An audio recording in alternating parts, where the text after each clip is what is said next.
նախագահությամբ դատավոր Արսլյանի, քարտուղարությամբ Տոնյանի շարունակում է ԹՓԿԴ 0026 0222 հակապահովության քաղաքացիական գործի քննությունը։ Դատական նիստերի քարտուղարին խնդրում եմ ձեռնոցել։ Հարգելի դատարան, դատական նիստին ներկայացել են հայցբարի ներկայացուցիչ Ֆիլիանա Բելոյանը, պատասխանող Գագիկ Հակոբյանի ներկայացուցիչ Վլադիմիր Գավրիլյանը, պատասխանող Սամվել Վայրապետյանի ներկայացուցիչներ Սիմոն Բաբայանը, Արսեն Հարությունյանը, հարգելի դատարան, իրավաբան լրատվամիջոցի լրագրող Տիգրան Ղուկասյանը բանավոր դիմում է ներկայացրել տեսանկարահանելու եւ տեսանկարահանման եւ ուղիղ հեռարձակման համար առաջին հեռուստաընկերության լրագրող Տաթև Խաչատրյանը բանավոր դիմում է ներկայացրել սույն դատական նիստը տեսանկարահանելու համար։ Շատ լավ, ինչ կարծիքի եք Տիկին Բելոյան ներկայացված դիմումների հետ կապված, այսինքն համաձայնություն տալիս է տեսանկարահանման եւ հեռարձակման կապակցությամբ։ Չեմ առարկում։ Շատ լավ, դուք պարոն Բաբայան։ Հարգելի դատարան, քանի որ խոսք գնաց որ ուղիղ եթեր է հեռարձակվելու սույն գործի քննությունը, չեմ բացառում, որ մենք քննարկել ենք նաև որոշակի ֆինանսական տեղեկություններ, որոնք առնչվել են որոշակի անձանց ֆինանսական տեղեկություններ, չասեմ բանկային գաղտնիք, բայց ֆինանսական գաղտնիք պարունակող տեղեկություններ, ուստի առարկում գտնում, որ չպետք է տեսանկարահանել։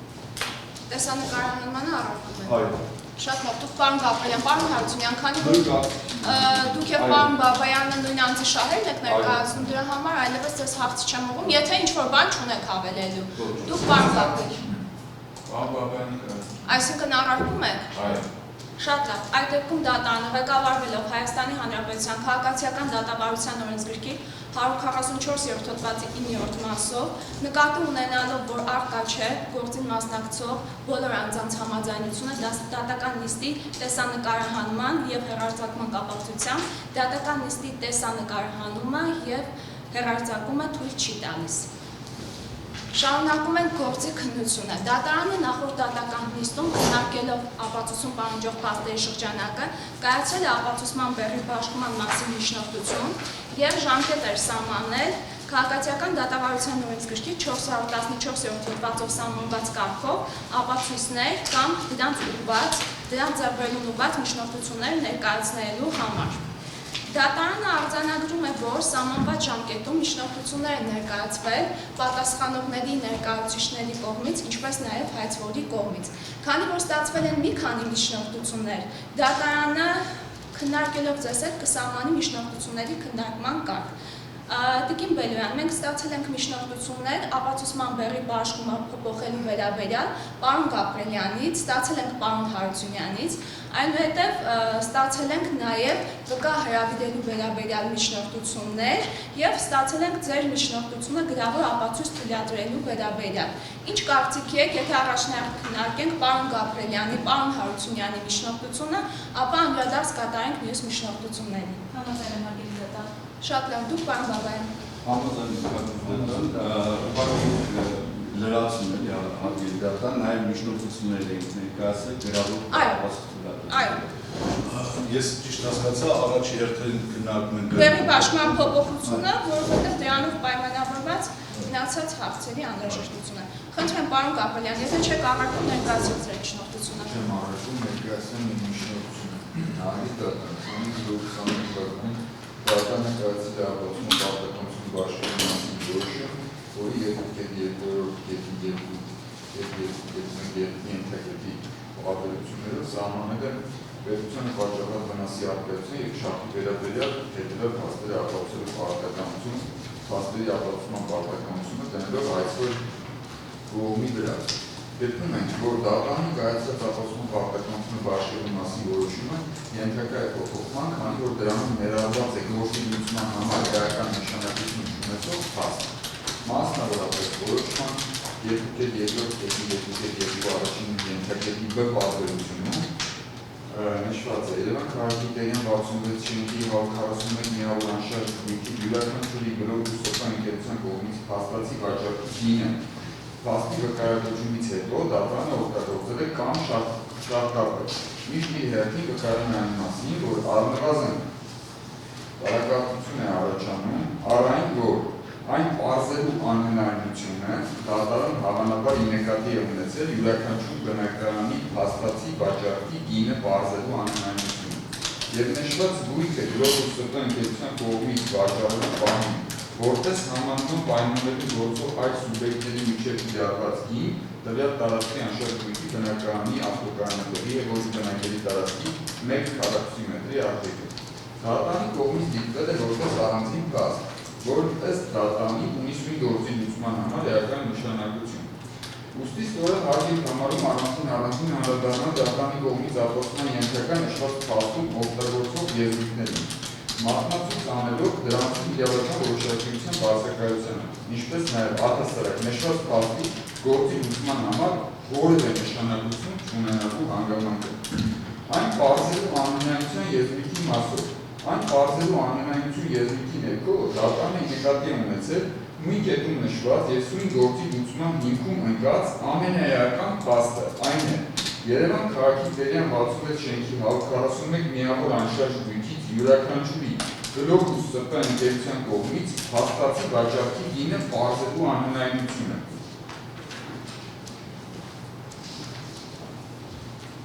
Համանման պայմաններ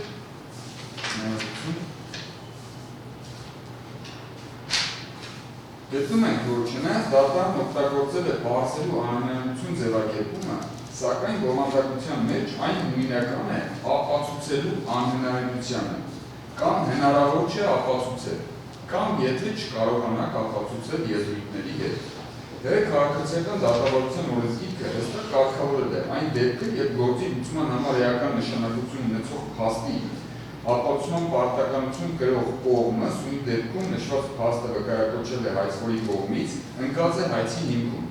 Չի կարողանում ապացուցել գործի լուծման համար էական նշանակություն ունեցող փաստը կամ այն ապացուցելուց հետո փաստի առկայությունը կամ բացակայությունը մնում է վիճելի, դրա բացասական հետևանքը կրում է հենց հայցվոր կողմը։ Այսինքն դատարանը իրավացիորեն գտել է, որ գործի լուծման համար էական նշանակություն ունեցող փաստ է Երևան քաղաքի Տերյան 66 շենքի 141 միավոր անշարժ գույքից յուրաքանչյուրի գլոբուս ՍՊ ընկերության կողմից փաստացի վաճառքի գինը։ Սակայն հայցվորին հնարավորություն է ընձեռնել ապացուցելու այլ ընտրանքային փոխարինող մի փաստ։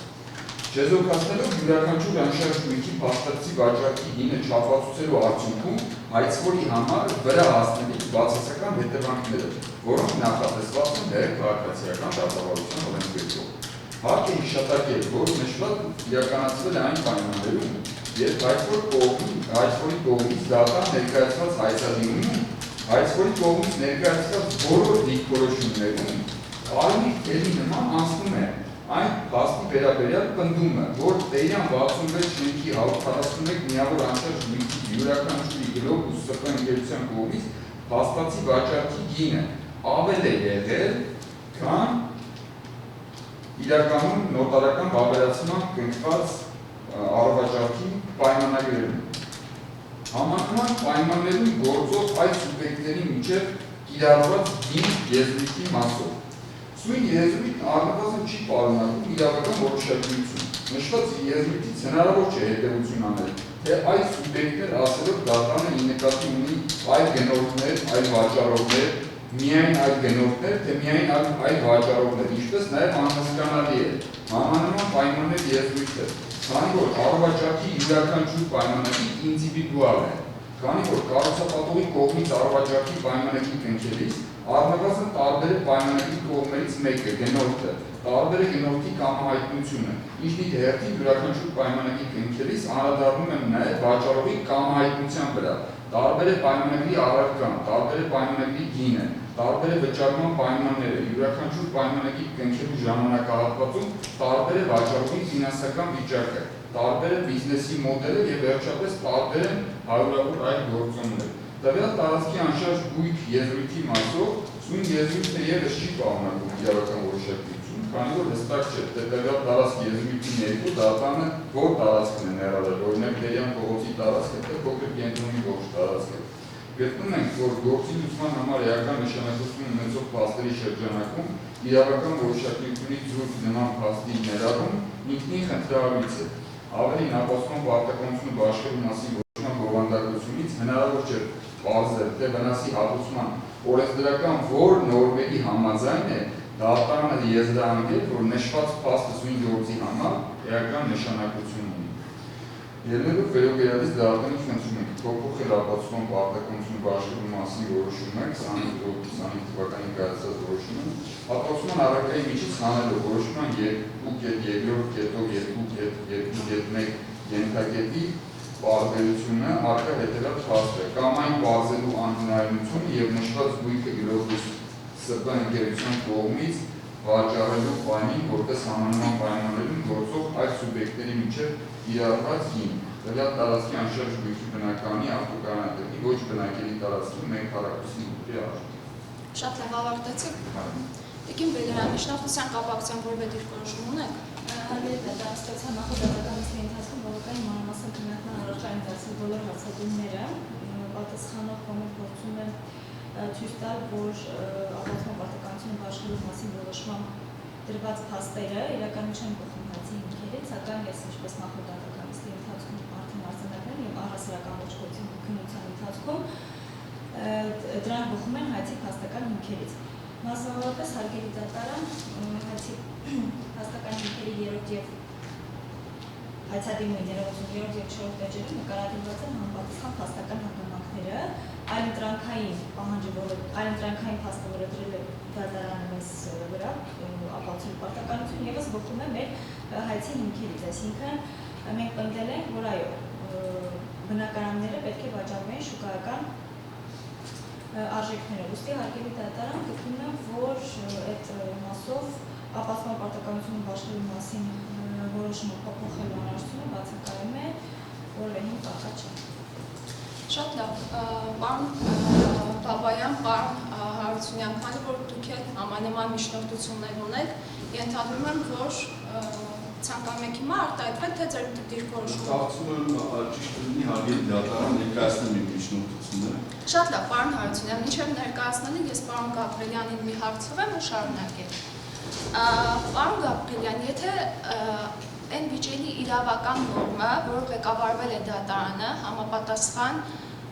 պարտականությունը հայցվողի համար սահմանելով, ձեր համար բացահայտված լիներ ապացուցման բեռի բաշխման մասին որոշման, որոշակիության չափանիշին կհամապատասխաներ արդյոք նշված պայմանը։ Չհասկացա ճիշտ ասած։ Դուք ձեր միջնորդության մեջ գրել եք հետևյալ արտահայտությունը։ Գտնում ենք, որ գործի լուծման համար էական նշանակություն ունեցող փաստերի շրջանակում իրավական որոշակիությունից զուրկ նման փաստի ներառումը ինքնին խնդրարույց է, ավելին ապացուցման պարտականությունը բաշխելու մասին որոշման բովանդակությունից հնարավոր չէ պարզել, թե վնասի հատուցման օրենսդրական որ նորմերի համաձայն է դատարանը եզրահանգել, որ նշված փաստը սույն գործի լուծման համար էական նշանակություն ունի։ Եթե իրավական նորմը բացահայտված լիներ, ձեզ համար դարձյալ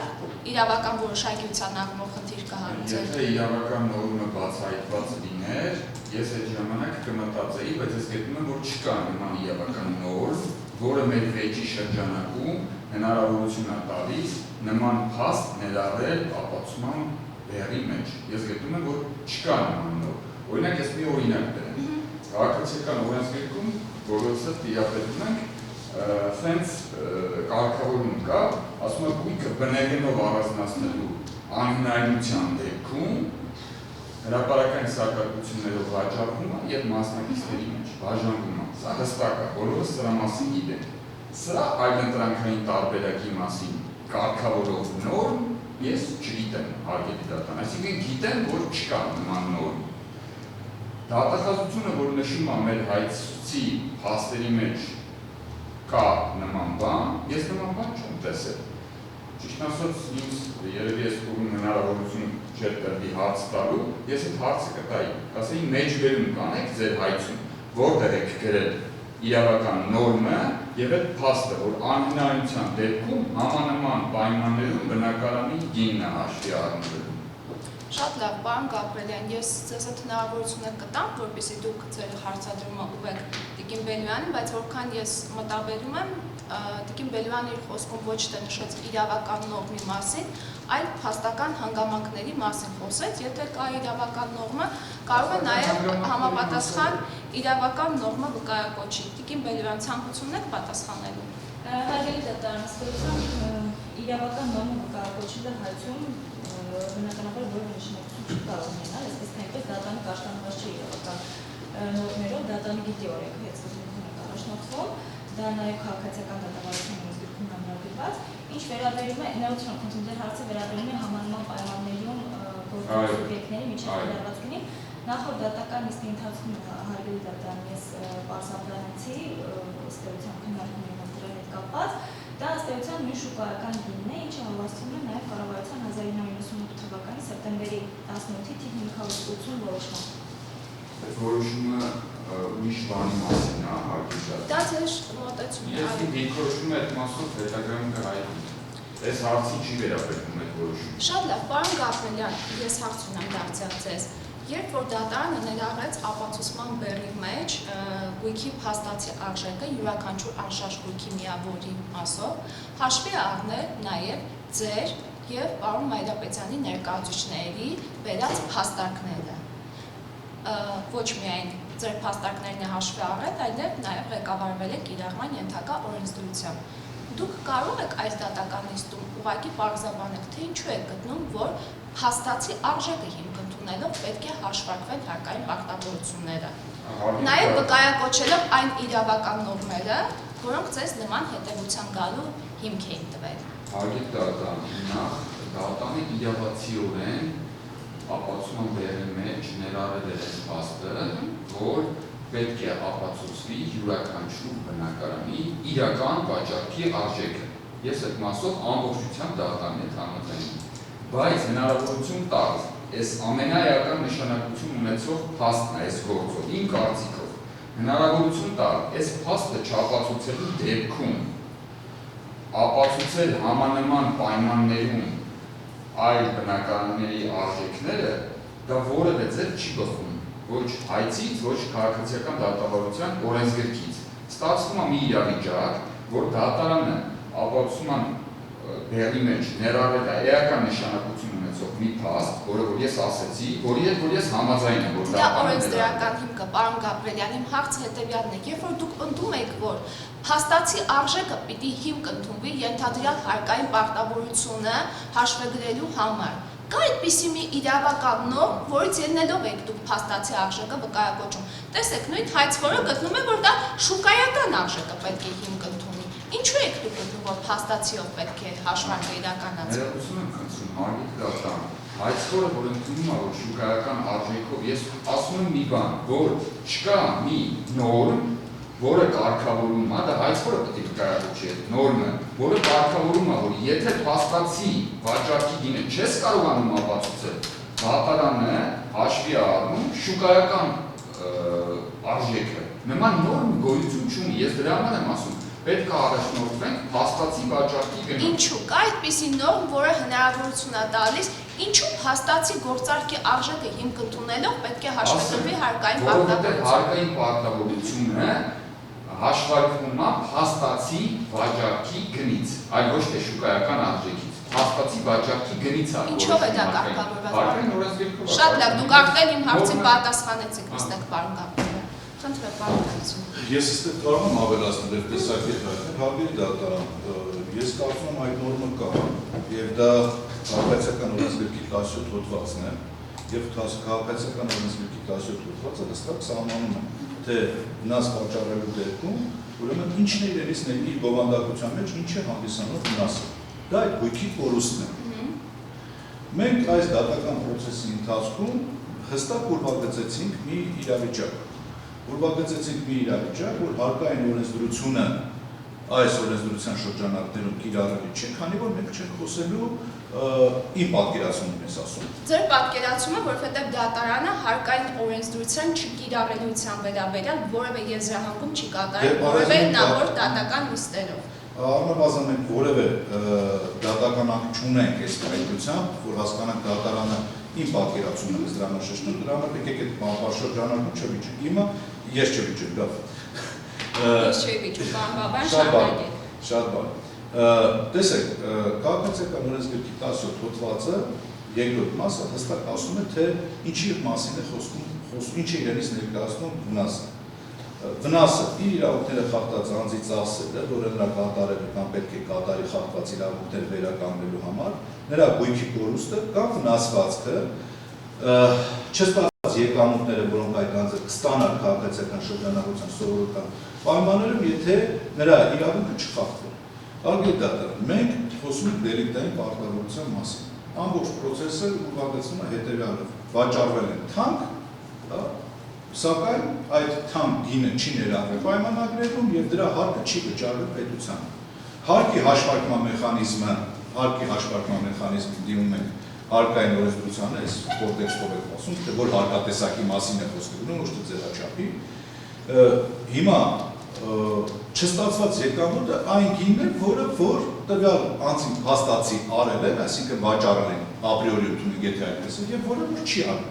Հիմա մենք խոսում ենք չստացված, ասենք ասեմ, համանման պայմաններում գների մասին։ Քաղաքացիական օրենսդրությունից չի բխում, որ համանման գների կիրառման որևէ ձևաչափ կարող է լինել։ Եվ այո, այս համայնքը գործընկերոջս է ամբողջ դատական process-ի եւ նախկին կազմակերպության ընթացքում համանմանության մասին խոսք չի եղել։ Խոսք եղել է առհասարակ, որպես այդպեսի նմանատիպ դեպք չի օգտագործվել համանման եզրույթ, կիրառվել է համանման եզրույթը վերջին դատական նիստի ընթացքում բերված առարկությունների շրջանակներում։ Հիմա ես գտնում եմ, որ այո, այստեղ կիրառել է 17 հոդվածը, եւ 17 հոդվածը հստակ ասում է, դու պետք է ապացուցես այդ վնասի չափը։ Այնտեղ չի ասում, եթե դու չես կարող ապացուցել այդ վնասի չափը, դիմի շուկայական գնի։ Շատ լավ, պարոն Բաբայան, բարձ է ձեր դիրքորոշումը, ձեր դիրքորոշման հետ կապված ես մի հարցադրում եմ եւ շարունակեմ։ Հայցվորի ամբողջ հայցի հիմքում ընկած է այն, որ պակաս են ցույց տվել ավելացված արժեքի հարկի եւ շահութարկի գծով պարտավորությունները եւ պակաս է հաշվարկվել ավելացված արժեքի հարկը եւ շահութարկը։ Ըստ ձեզ, հայցվորը ավելացված արժեքի հարկի եւ շահութարկի հաշվարկը իրականացնելիս ո՞ր օրենսդրությամբ պետք է ղեկավարվի։ Հարկային։ Բայց ինչու է գտնում, որ հարկային օրենսդրությունը կիրառելի չէ։ Հարկի դատան, տեսեք, եթե նա ապրիորի մտածում է հարկային, ինքնին այս հարկային իրավահարաբերությունը այս process-ի շրջանակում քննարկելը, մենք ի սկզբանե ամբողջ դատական process-ի ընթացքում համարել ենք ոչ ճիշտ։ Ինչու՞, որովհետև մենք մեր նահարակության մեջ միջնորդության մեջ փոփոխելու վերաբերյալ մենք գտնում ենք, որ այդ հայկական պարտավորությունը ժամանակահատվածի այս փուլում գոյություն ունենալ չի կարող։ Ինչի չի կարող, որովհետև այն գործակազմը եւ այն ձևաչափը, որի մասին հիմա խոսվում է, սա ամբողջությամբ վերաբերում է հարկային վարչարության ինստիտուտին, որը այս դատարանի գործունեության տիրույթից դուրս է։ Մենք հիմա քննարկում ենք իր բնության մեջ գոյություն չունեցող, եթե 3 տարի հետո անցնել է պարտավորություն, հիմա մենք եկեք մի հատ իրավիճակ պատկերացնենք։ Անձը չի կատարում իր հարկային, ապրիորի վերցնենք, չի կատարում իր հարկային պարտավորությունները։ Հարկային օրենսդրությամբ նախատեսված է համապատասխան ժամկետ, որի ընթացքում 3 տարին է։ 3 տարի հետո այդ հարկային պարտավորությունը դադարում է գոյություն ունենալուց։ Մենք ինչ ենք ասում ենք հարկային մարմին, դու չես կարող այդ վնասը ուզել, բայց օրինակ պետական շահերի պաշտպանության հայցի շրջանակներում դատախազությունը կարող է հայց ներկայացնել եւ այդ բաց թողնված այդ 3 տարի սպառած այդ հարկային պարտավորությունը կարող են քաղաքացիական վարույթի շրջանակներում ուզել։ Արգելի դատարան ստացվում է այսպեսի մի կազուս։ Ստացվում է մի օրենքով հարկատուն ունի արտոնություն եւ իրավունք 3 տարի հետո, այո, դա իրավունք է, դա հայցային վավերություն չի։ Դա իրավունք է, երբ որ հարկային պարտավորության գոյության ժամկետը հստակ սահմանված։ Ասում է հարկային մարմին, դու քո վարչարությունը այնպես կազմակերպի, որը 3 տարվա ընթացքում հարկը բացահայտես։ 3 տարին հետո չբացահայտեցի, այդ հարկը ուզել չես կարող։ Այո, տնտեսվարողը նմանատիպ հնարավորություն եւ ամբողջ կորպորատիվ հարաբերությունների կառուցակարգն է այդպես նախատեսված։ Այն իմաստով է նախատեսված, որ եթե անձը գնում է օրինակ սնանկության չասեմ, գնում է լուծարման գործընթացում, այդ պարտավորությունը համարում ենք գոյություն չունեցող, այդ դրա իրավական հնարավորությունը չկա։ Հիմա մենք ռետրոսպեկտիվ 2006 թվականին հարկային պարտավորություն, ապրիորի գոյություն ունեցող տվյալ ժամանակահատվածում հարկային պարտավորությունը այսօր քննարկում ենք այս դատական process-ի ընթացքում, ասում ենք լավ, հարկային պարտավորությունը պետք է հաշվարկվել այս մեխանիզմով, բայց ամբողջ բովանդակությունը նրան չէ, հարկային պարտավորությունը գոյություն չունի։ Լավ, հերիք չի դա ենք անում, ասում ենք, եթե դա չլիներ, հարկային մարմինը օրինակ ուներ այս գործիքակազմը սենց կարող է հաշվարկել հարկային պարտավորությունը, եթե օրինակ գործարքի կինը իր համար հավաստի չի։ Եվ այդ կառուցակարգն են այսօր օգտագործում, ես ավարտել եթե թույլ կտա դատարանը։ Եվ այս կառուցակարգն են օգտագործում այսօրվա դատական process-ի մեջ, հայցի մեջ, հա, ասում ենք այ քանի որ մենք չենք կարողանում պարզել, եկեք հաշվարկենք օրինակ շուկայական գին, համանման գին եւ օգտագործում ենք այն կառուցակարգերը եւ հստակ այն իրավական ակտը 550 որոշումը, որը վերապահված է, որի լիազորությունը վերապահված է բացառապես հարկային մանրին, վարչարարություն իրականացնելիս, այլ ոչ թե քաղաքացիական դատարանում դելիկտային պարտավորությունների վնասի չափի հաշվարկման համար։ Մենք այստեղ ունենք իմ պատկերացմամբ հստակ նորմը հետեւյալն է. քաղաքացիական օրենսգրքի 17 հոդվածը։ 17 հոդվածը, իդեպ ես գործընկերոջս հետ որոշակցության տեսանկյունից ևս այստեղ մեր միջնորդության մեջ միգուցե ուղղակի այդպես նշված չի, բայց ես կարծում եմ, որ դատարանը պետք է մատնանշել այդ իրավական նորմը։ Եվ որոշման մեջ մենք ուսումնասիրելիս որոշումը քաղաքացիական օրենսգրքի վերաբերյալ ունենք ընդհանրապես մատնանշված, այսինքն կներեք, ես ես հիմա որոշումից մատնանշեմ ոչ կներեք։ 60 հոդվածը հստակ ասում է. գործի լուծման համար նշանակություն ունեցող փաստերի շրջանակը որոշում է դատարանը, գործի մասնակցող անձանց պահանջների եւ առարկությունների հիման վրա, ղեկավարվելով վեճի իրավարարության նկատմամբ կիրառելի իրավական նորմերով։ Այ հիմա մեզ մոտ մենք տեսնում ենք ապացուցման բեռի բաշխման մեջ երբ մի քանի փաստական հանգամանք մատնանշված դատարանի կողմից, որի իրավական հիմքը մենք որոշման մեջ չենք տեսել։ Եվ ուսումնասիրությունից որոշումից պարզ է, որ մենք վկայակոչվել ընդամենը 1058 հոդվածը եւ 1073 քաղաքացիական օրենսգրքի հոդվածը։ Նյութական իրավունքի այն նորմը, որը որ հնարավորություն կտար դուրս բերել այդ փաստը, մենք իսկապես չենք տեսել եւ մեր համար սա իրավական անորոշությունը բնականաբար ստեղծում։ Ձեր հարցը ես ավարտեցի։ Պարոն Բաբայան, ի վերջո այս վնասի հիմքում ի՞նչն է ընկած։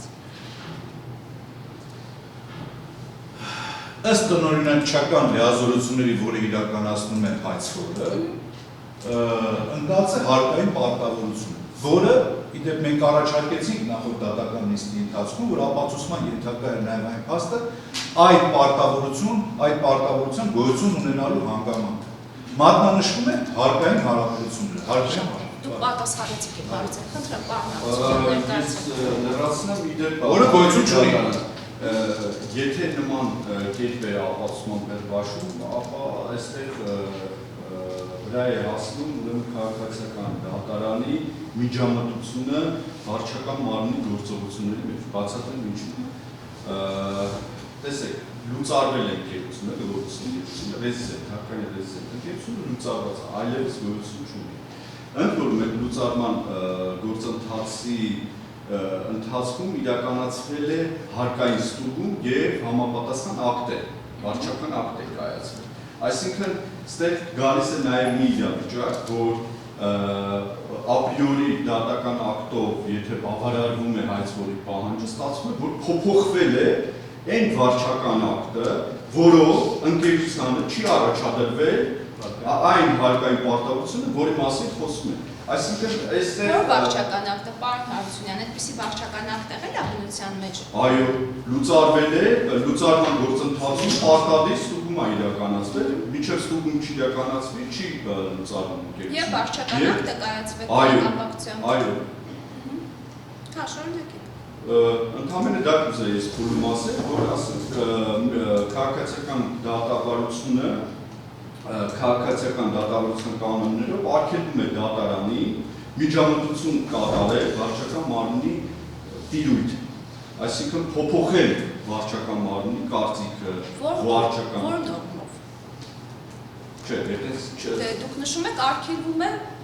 դատարանի միջամտություն կատարել, նախ ինչ նկատի ունեք միջամտություն ասելով, դուք նշեցիք երևի վարչական ակտի իրավաչափությունը կասկածի տակ դնել, այո։ Ոչ միայն, Արդյունքում դա է, նաև վարչարական գործունեություն դատարանը չի կարող անել։ Ինչ գործողություն, պարոն Բաբայան։ Այո, վարչարություն չի կարող։ Հիմա այն համանմանության հարցի կոնտեքստում, երբ որ մենք քննարկում ենք եւ նմանային տիպ գործարքի հարկային օրենսդրության մեջ մատնանշվել էր քիչ ավելի լայն ասեմ, բարձրաբանում միտքը սուրընտանում։ Խոսում էր 580 որոշման մասին, որը իդեպ գոյություն չունի սպային դատարանը գոյություն ունի։ Այսինքն ուժը գործել է։ Այդ 580 որոշումը կառավարության խոսում է այն գործիքակազմի եւ այն վարչարարական ձևաչափի մասին, որը պետք է իրականացնի հարկային մարմինը եւ բացառապես հարկային մարմինը, երբ որ տեսնում է, որ օրինակ այդ հարկային պարտավորությունը չի կատարվել եւ այլն, բազմաթիվ տարբերակներ են մատնանշված այդ որոշման մեջ։ Ամբողջությամբ այդ որոշման մեջ նկարագրված է այն կառուցակարգը եւ այն գործողությունը, որը պետք է իրականացնի հարկային մարմինը։ Իդեպ համանմանության հարցի քննարկումը դա ընդհանրապես մի կտոր է։ Այսինքն, որովհետեւ մենք դիցուկ հետ հիմա մենք պետք է հասկանանք ինչքան հարկային պարտավորություն չի կատարել տվյալ տնտեսվարող սուբյեկտը, այդ որոշման կիրառման պայմաններում մենք կարծում ենք ոչ մեկս էլ դրա հնարավորությունը չունեն, որովհետև պետք է ուսումնասիրենք կազմակերպության ակտիվները, պետք է ուսումնասիրենք ամբողջ հաշվապահական հաշվառումը եւ հետընթաց կատարենք այդ հաշվապահական հաշվառման կանոններին, որպեսզի հասկանանք կա այդ հարկային պարտավորությունը, թե չկա այդ հարկային պարտավորություն։ Եվ դա կարող է, եւ դա եթե կա հարկային պարտավորություն, հարկային պարտավորությունը իմ կարծիքով դատարանը հնարավորություն չունի արձանագրելու այդ հարկային պարտավորության արկայության կամ բացակայության հարցը կարող է որոշել բացառապես այն իրավասու մարմինը, որը նմանատիպ լիազորությամբ կոչված է։ Շատ լավ, պարոն Բաբայան, եթե միայն փաստացի արժեքն է հիմք ընդունվում չվճարված հարկը հաշվարկելու համար, ըստ ձեզ այդ ձեր մնացած չափորոշիչներով դարձյալ չպիտի կիրառվի հարկի հաշվարկումը։ Հարգելի դատարան, եթե փաստացի արժեքն է ընդունվում։ Այո, միայն փաստացի արժեքը ընդունվելով պետք է թե էլի կան բանաձևեր, չափորոշիչներ, որոնց հաշվառմամբ էլ անգամ փաստացի դեպքում պետք է իրականացվի հաշվարկը։ Հարգելի դատարան, փաստացի մենք նախ ամբողջ մեր պաշտպանությունը եւ գործողությունը կապված է նրա հետ, որ մենք փաստացի են ինչ-որ վաճառվել է, համընկնում է արդեն իսկ գործում առկա ապացույցներով ամրագրված քաղաքացիական պայմանագրերում։ Մենք գտնում ենք, որ որևէ հարկային պարտավորության խախտում այստեղ առկա չէ։ Եվ այն ինչ որ արձանագրված է, այդպես էլ կա։ Հիմա անկեղծ ասած, այն իմաստով, որ թե հաշվարկը ինչ եղանակով պետք է իրականացվի, հաշվարկը չպետք է իրականացվի այս դատական process-ի ընթացքում, մեր ելակետներից ելնելով։ Տնօրինչական նորից եմ կրկնում, լիազորությունները իրականացնելիս դատախազությունը որոշել է, որ կարող է դա անել։ Մենք գտնում ենք, որ նա ի սկզբանե հանգամանքներից մեկով դա չի կարող անել, բայց եթե անգամ մենք խոսում ենք այդ մասին, ապա մեր ամբողջ պնդումը նրա է, որ գործարկում ամրագրված գները եւ այսօր ներսագրվող ավել վաճառքի գները դրանք նույնական են, այսինքն ավել վաճառքի տեղի ավել գնով վաճառք տեղի չունեց այս process-ի ընթացքում։ Շատ լավ, պարոն Բաբայան, որ անդադ խոսում եք հարկային վարչարության մասին։ Ի վերջո, եթե փաստացի գործարքի գինը հիմք ընդունելով պետք է հաշվարկը իրականացվի եւ ապրիորի հայցվորը ապացուցում է, որ փաստացի ավելի շատ է եղել։ Դարձյալ հարկային վարչարությունը չէ բախվում։ Հարգելի դատարան, անգամ եթե ապացուցվեր այս գործի շրջանակներում, որ ավել է վաճառվել բնակարանը, մենք խոսելու ենք հարկային պարտավորության մասին։ Հարկային պարտավորության գոյության ժամկետը, գոյության ոչ թե հայցային վաղեմության, այլ ամբողջ խնդրեմ այստեղ է, ոչ թե հայցային վաղեմության երբ կարող է ժամկետը ներկայացնել, այլ գոյության ժամկետը հստակ հարկային օրենսդրությունն ամրագրել, ասում 3 տարի կատարելուց հետո, անգամ հարկային մարմին, եթե դու գնաս դուգեսեն, տեսնես է, որ ավեք հարկը չի վճարել, չեն վճարել այդ հարկը, դու դա չես կարող ուզել։ Դու դա չես կարող։ Հիմա մենք 2006 թվականի կնքված գործարքների հարկային իրավահարաբերության լուսին ներքո, այսօր եթե անգամ արձանագրվի էր այդպիսի մի բան, եթե լիներ, ես կարծում եմ, որ չի լինել։ Եթե լիներ, այդ հարկային պարտավորությունը, քանի որ խոսում ենք չկատարած հարկային պարտավորության մասին, այդ պարտավորությունը գոյություն չունի, սպառել է այդ։ Հիմա մենք ունենք այդպիսի նորմեր, որտեղ դադարեցնում են այդ պարտավորությունը։ Օրինակ, առաջին գործարքներով մենք ունենք ժամկետ։ Ասում եմ, պահանջը դու կարող ես ներկայացնել 10 տարի հետո անկախ դրանից երբ ես 10 տարվա մեջ, եթե 10 տարվա մեջ չես ներկայացնել, երբ էլ ներկայացնես, արդեն դրա նշանակությունը չկա։ Մեր օրենսդրությունը այդպիսի ամրագրում ունի։ Հիմա մենք քննարկում ենք դա Ես կարծում եմ, որ սա խնդրահարություն։ Շատ լավ, պարոն Բաբայան, եւ վերջին հարցադրումը ձեր բարձրացածի հետ կապված, եթե պայմանական մինչև 3 տարվա ընթացքում հարկային մարմինն էր հայտնաբերում այս ենթադրյալ խախտումը, ինչը պիտի հիմք ընդունել հաշվարկման համար, փաստացի, թե համանման իրավիճակում կիրառվողը։ Հարգելի դատարան, դա ենթադրում է խորը վարչարարություն, որը որ այդ վարչարարության պայմաններում նախ ստեղ գործում են արդեն վարչարարության կանոնները։ Վարչարարության պայմաններում այն անձու նկատմամբ վարչարարությունը ունի իրավունքները։ Նա կարող էր այդ իրավունքները իրականացնել։ Նա կարող էր նվազեցնել այդ ծախսերը, այսինքն հարկային օրենսդրության ներքո բազմաթիվ գործիքներ կան, քննարկել այդ վարչարարությունը, արդյոք իրավաչափ է կատարվել թե ոչ։ Մենք քաղաքացիական դատավարության շրջանակներում այսօր իմ կարծիքով այս օրենսդրության կիրառման պայմաններում հետընթաց վարչարարություն են փորձում կիրառել, այն էլ միակողմանի։ Զրկված լինելով, ասեմ ինչու միակողմանի։ Զրկված լինելով վարչարարական մեր համապատասխան գործիքակազմից։ Եթե գնում ենք այդ ճանապարհով, որը որ իմ կարծիքով չեն կարող գնալ։ Իսկ ինչու եք զրկվում, եթե քաղաքացիական դատավարությունը ինքը մրցակցային դատավարություն է եւ հայցվորի ներկայացած յուրաքանչյուր ապացույցի վերաբերյալ դուք կարող եք ձեր առարկությունները ներկայացնել։ Հարգելի դատարան, իսկ ես քաղաքացիական դատավարության ընթացքում կարող եմ վարչարարության վերապահվածին իրավունքներ իրականացնել, կարծում եմ։ Շատ լավ։ Բարձր ձեր մտածումը խնդրեմ, պարոն Հարությունյան։ Ներկայացնեմ։ Այո։ Որպեսզի պարոն Հարությունյան, ես ծանոթ եմ ձեր միջնորդությանը, այնտեղ բազմաթիվ վճռաբեկ դատարան նախադեպային դիրքորոշումներ կան։ Եթե խիստ անհրաժեշտ չեք գտնում այդ նախադեպային դիրքորոշումները ցիտելու, կարող եք ըստ էության արդեն ձեր փաստարկները ներկայացնել։ Եթե խիստ անհրաժեշտ գտնում եք ամբողջ վճռաբեկ դատարանի որոշումները հրապարակելու, խնդրեմ, ես թույլ եմ տալիս, ձեր հայցողության եմ թողնում։ Ինքերցն։ Ինչպես հարկ եք համարում։ Ուրեմն ձեր կողմից հարգելի դատարան 5 թվականի օգոստոսի 25-ին դա ուրեմն կայացվել է ապացուցում պարտականությունները բաշխելու մասին որոշում, որով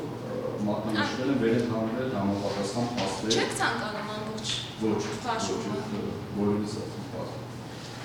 Հարգելի դատարան, հիմք ընդունելով նշված որոշման մատնանշված փաստերի շրջանը կգրկում ենք, որ այն ենթակա է փոփոխության հետևյալ պատճառաբանության,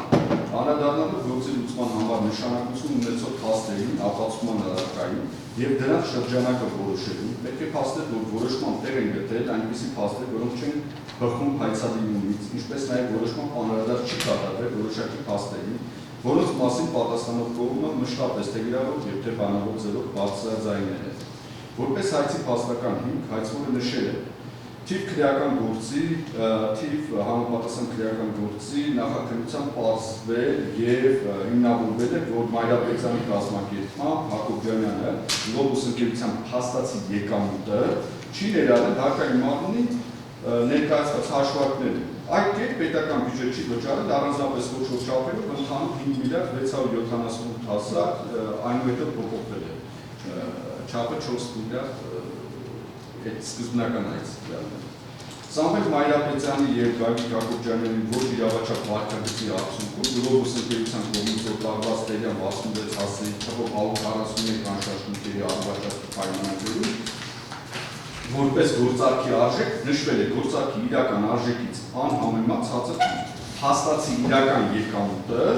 հարկային մարմնի ներկայացված հաշվարկներում չներառելով այդ կերպ պետության հանդեպ իրական հարկային պարտավորությունը կատարելուց խուսափելու նպատակով արդյունքում պետական բյուջե ահայտ մասով պակաս է վճարվել X գումար, իսկ շահութահարկի մասով մեկ այլ գումար։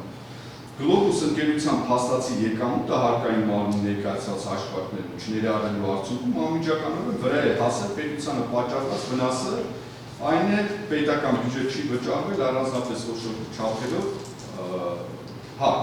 Գլոբուս ընկերության կողմից առանձնապես ոչ որ չափերով հարկերի չվճարելու հանցավոր գործունեությունը թաքցնելու, ինչպես նաև դրա բացահայտման վտանգը նվազեցնելու նպատակով 2006 թվականի նոյեմբերի 21-ին ընկերությունը լուծարվել է։ Նշվածից բացի հայցվորը 3003-23 թվականին դատարան ներկայացված միջնորդությամբ նշել է, որ 2002 թվականից փաստացի Մայրապետյանին պատկանող Գլոբուս ընկերության կողմից 2006 թվականին իրականացված ձեռնարկատիրական գործունեության արդյունքում հարկային մարմնի ներկայացված հաշվարկներում ակնհայտ կեղծ տվյալներ մտցնելու եղանակով առանձնապես ոչ որ չափերով ուրեմն հարկեր չվճարելու գործընթացը Մայրապետյանի կողմից կազմակերպելու հանգամանքը, որը հանդիսանում գործով հայցի հիմքը վերջինիս մասով կարող է հաստատվել քրեական դատավարության կարգով քննվող, ուրեմն վարույթով, քրեական վարույթով եւ էական կանխորոշիչ նշանակություն կարող է ունենալ սում գործով պարզման ենթակա հանգամանքների համար, ինչն էլ անհնարին է դարձնում սում քաղաքացիական գործի քննությունը։ Վճռաբեկ դատարանը իր թիվ ՀԿԴ 001602 քաղաքացիական գործով կայացած որոշումը անդրադառնալով վնաս պատճառելու հետևանքով ծագող իրավահարաբերությունների վնասի հատուցման համար անհրաժեշտ պայմանների առկայության հարցին արձանագրել է հետևյալը. քաղաքացիական օրենսգրքի 17-րդ հոդվածի առաջին կետի համաձայն անձը, ում իրավունքը խախտվել է, կարող է պահանջել իրեն պատճառված վնասների լրիվատություն, եթե վնասի հատուցման ավելի պակաս չափ նախատեսված չէ սնորհներով կամ պայմանագրով։ Նույն օրենսգրքի 17-րդ հոդվածի 2-րդ կետի համաձայն վնասներ են իրավունքը խախտված անձի ծախսերը, որ նա կատարել է կամ պետք է կատարի խախտված իրավունքը վերականգնելու համար, նրա կորուստը կամ վնասվածքը, ինչպես նաև չստացված եկամուտները, որոնք այդ անձը կստանա քաղաքացիական շրջանառության սովորական պայմաններով, եթե նրա իրավունքը չխախտվեր, մատնանշել է ուրեմն 1058-րդ հոդվածի 2-րդ կետը, վերը նշված նորմերի վերլուծությունից հետևում է, որ վնասի հատուցման համար պարտադիր պայմանը իրավունքը խախտված անձի ոչ օրինաչափ վարքագծի վնասների ոչ օրինաչափ գործողության միջև պատճառահետևանքային կապի եւ պարտապանի մեկի միաժամանակ առկայություն են, որում նշված պայմաններից որևէ մեկի բացակայության դեպքում վնասը ենթակա չէ հատուցման։ Մեկ այլ որոշմամբ վճռաբեկ դատարանը Եվս մատնանշելով քաղաքացիական օրենսգրքի 17 հոդվածը